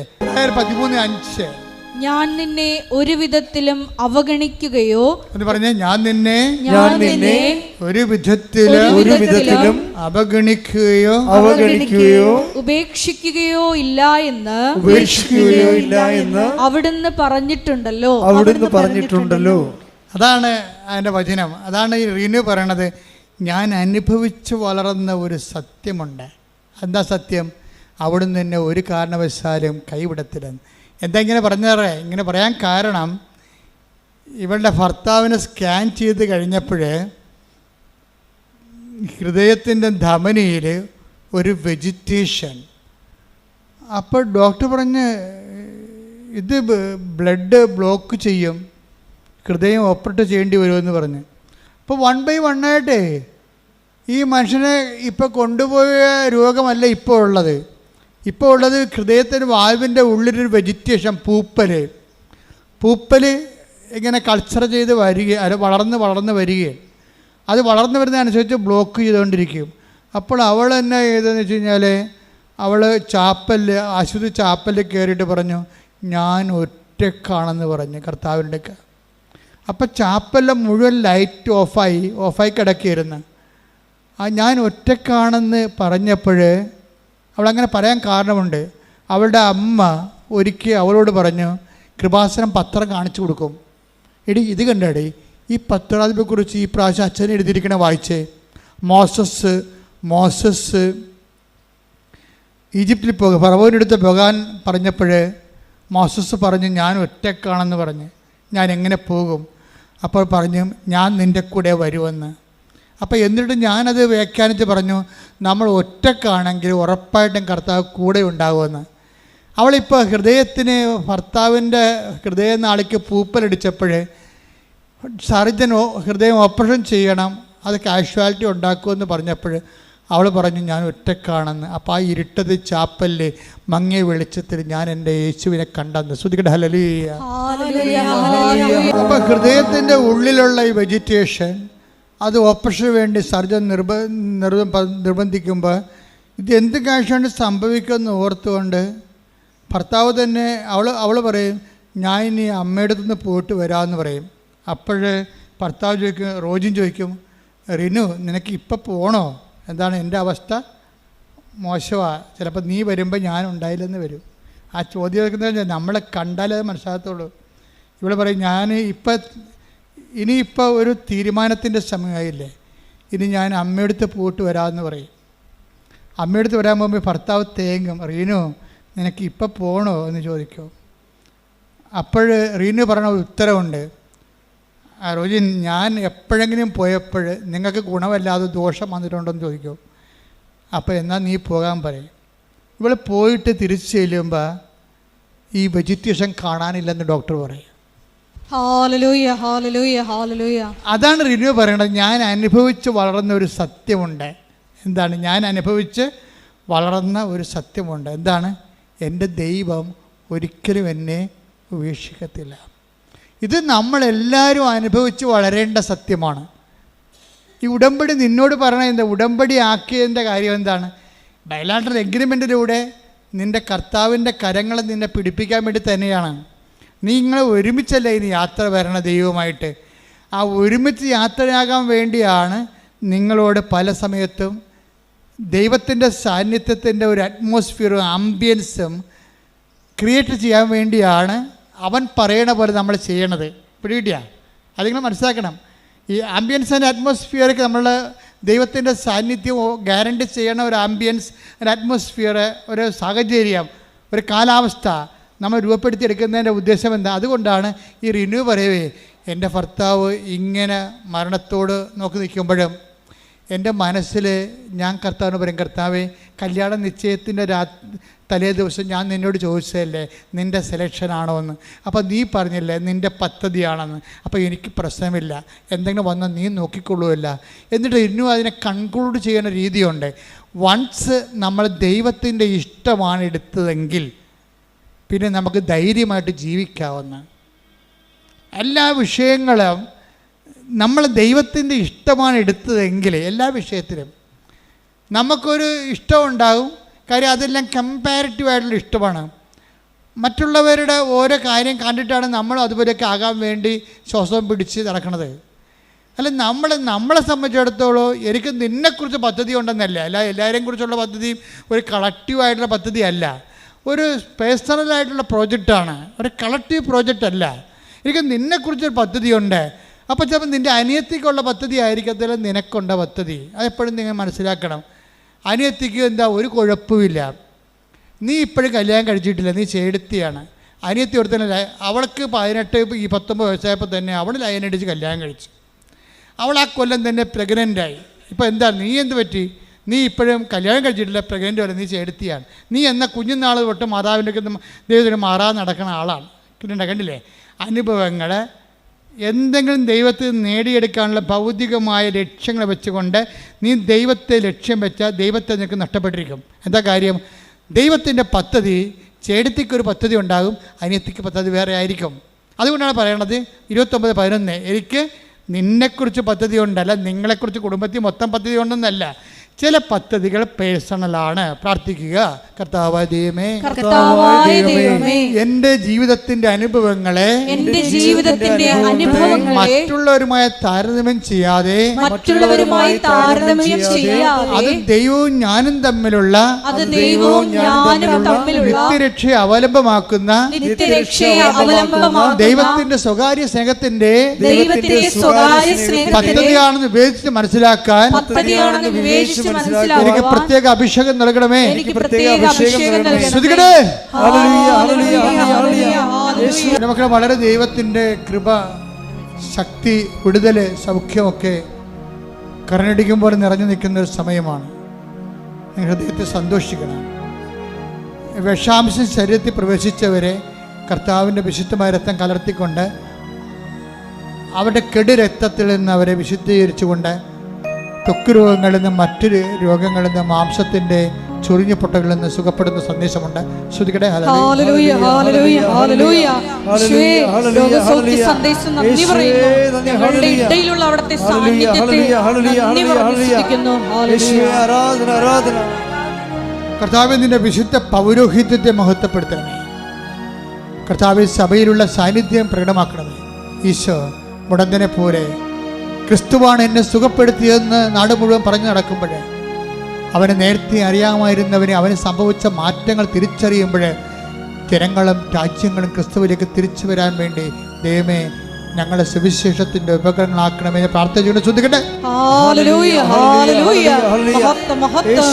ആരാധന ആരാധന. ദൈവപിതാവേ നന്ദി. ദൈവപിതാവേ ആരാധന. ഹല്ലേലൂയ. കർത്താവേ, മുതുക് രോഗികളെ ഇപ്പം അങ്ങ് കാണിച്ചു തരുന്നുണ്ട്. പിൻകഴുത്തിന് താഴെ നീര് കെട്ടിക്കിടക്കുന്നവരെയും നീരിറങ്ങിപ്പോകാതിരിക്കുന്നവരെയും അതുകൊണ്ട് ശരീരം ചൂടായിരിക്കുന്നവരെയും അവർക്ക് ഉറങ്ങാൻ പറ്റാത്തവരെയും ഈശോ നിന്റെ തിരുമുറുപാർന്ന് വലത് കർത്താവ് സ്പർശിക്കണമേ. കർത്താവ് ശരീരത്തിന് മുഴകളുള്ളവരെ, സിസ്റ്റുള്ളവരെ, കർത്താവ് ഗ്രോത്ത് ഉള്ളവരെ നീ സ്പർശിക്കണമേ.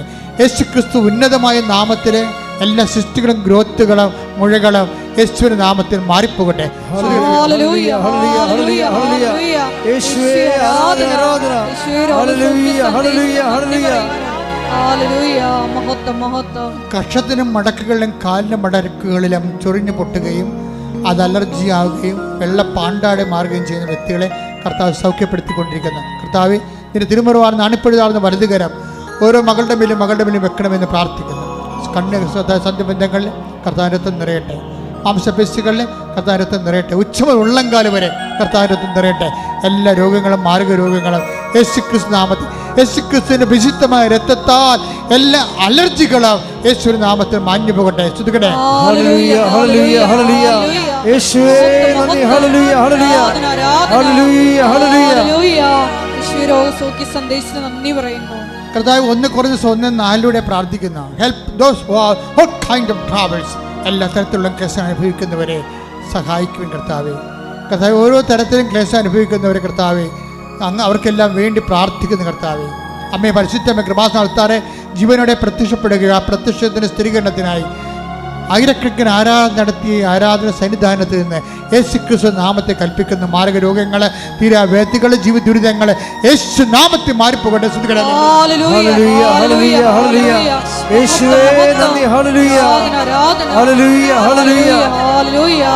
യേശുവേ ആരാധന. കർത്താവ്, ജോലിയില്ലാത്തവര്, വീടില്ലാത്തവര്, വിവാഹം ഒത്തുവരാത്തവര്, വഴിയില്ലാത്തവര്, ഇൻ്റർവ്യൂവിന് തോറ്റവര്, പരീക്ഷയിൽ തോറ്റവര്, ഇൻ്റർവ്യൂ പ്രതീക്ഷിക്കുന്നവർ, അല്ല റിസൾട്ട് പ്രതീക്ഷിക്കുന്നവർ, കർത്താവെ ജോലി പ്രതീക്ഷിക്കുന്നവർ, നാട്ടിലേക്ക് തിരിച്ചു പോരാൻ ആഗ്രഹിച്ചിട്ട് വരാൻ പറ്റാതെ കുടുങ്ങിപ്പോയവർ, വിദേശത്ത് ജയിലിലായവർ, നാട്ടിൽ ജയിലിലായവർ, എല്ലാം വ്യത്യസ്തമായ കേസിൽ അകപ്പെട്ടിരിക്കുന്നവർ, വിവാഹ മോചനത്തിന് വേണ്ട കേസ് കൊടുത്തിരിക്കുന്നവർ, ഒന്നിച്ച് താമസം വീണ്ടും ആഗ്രഹിക്കുന്നവർ, അവിടെ എല്ലാം കർത്താവിൻ്റെ കരുണ, മാതാവിൻ്റെ പ്രത്യക്ഷീകരണത്തിൻ്റെ സ്ഥിരീകരണത്തിൻ്റെ സാക്ഷികളാകാൻ ദൈവത്തിൻ്റെ ശക്തി ഒഴുകട്ടെ. ശ്രുതിയുടെ ഹല്ലേലൂയ ഹല്ലേലൂയ ഹല്ലേലൂയ ഹല്ലേലൂയ.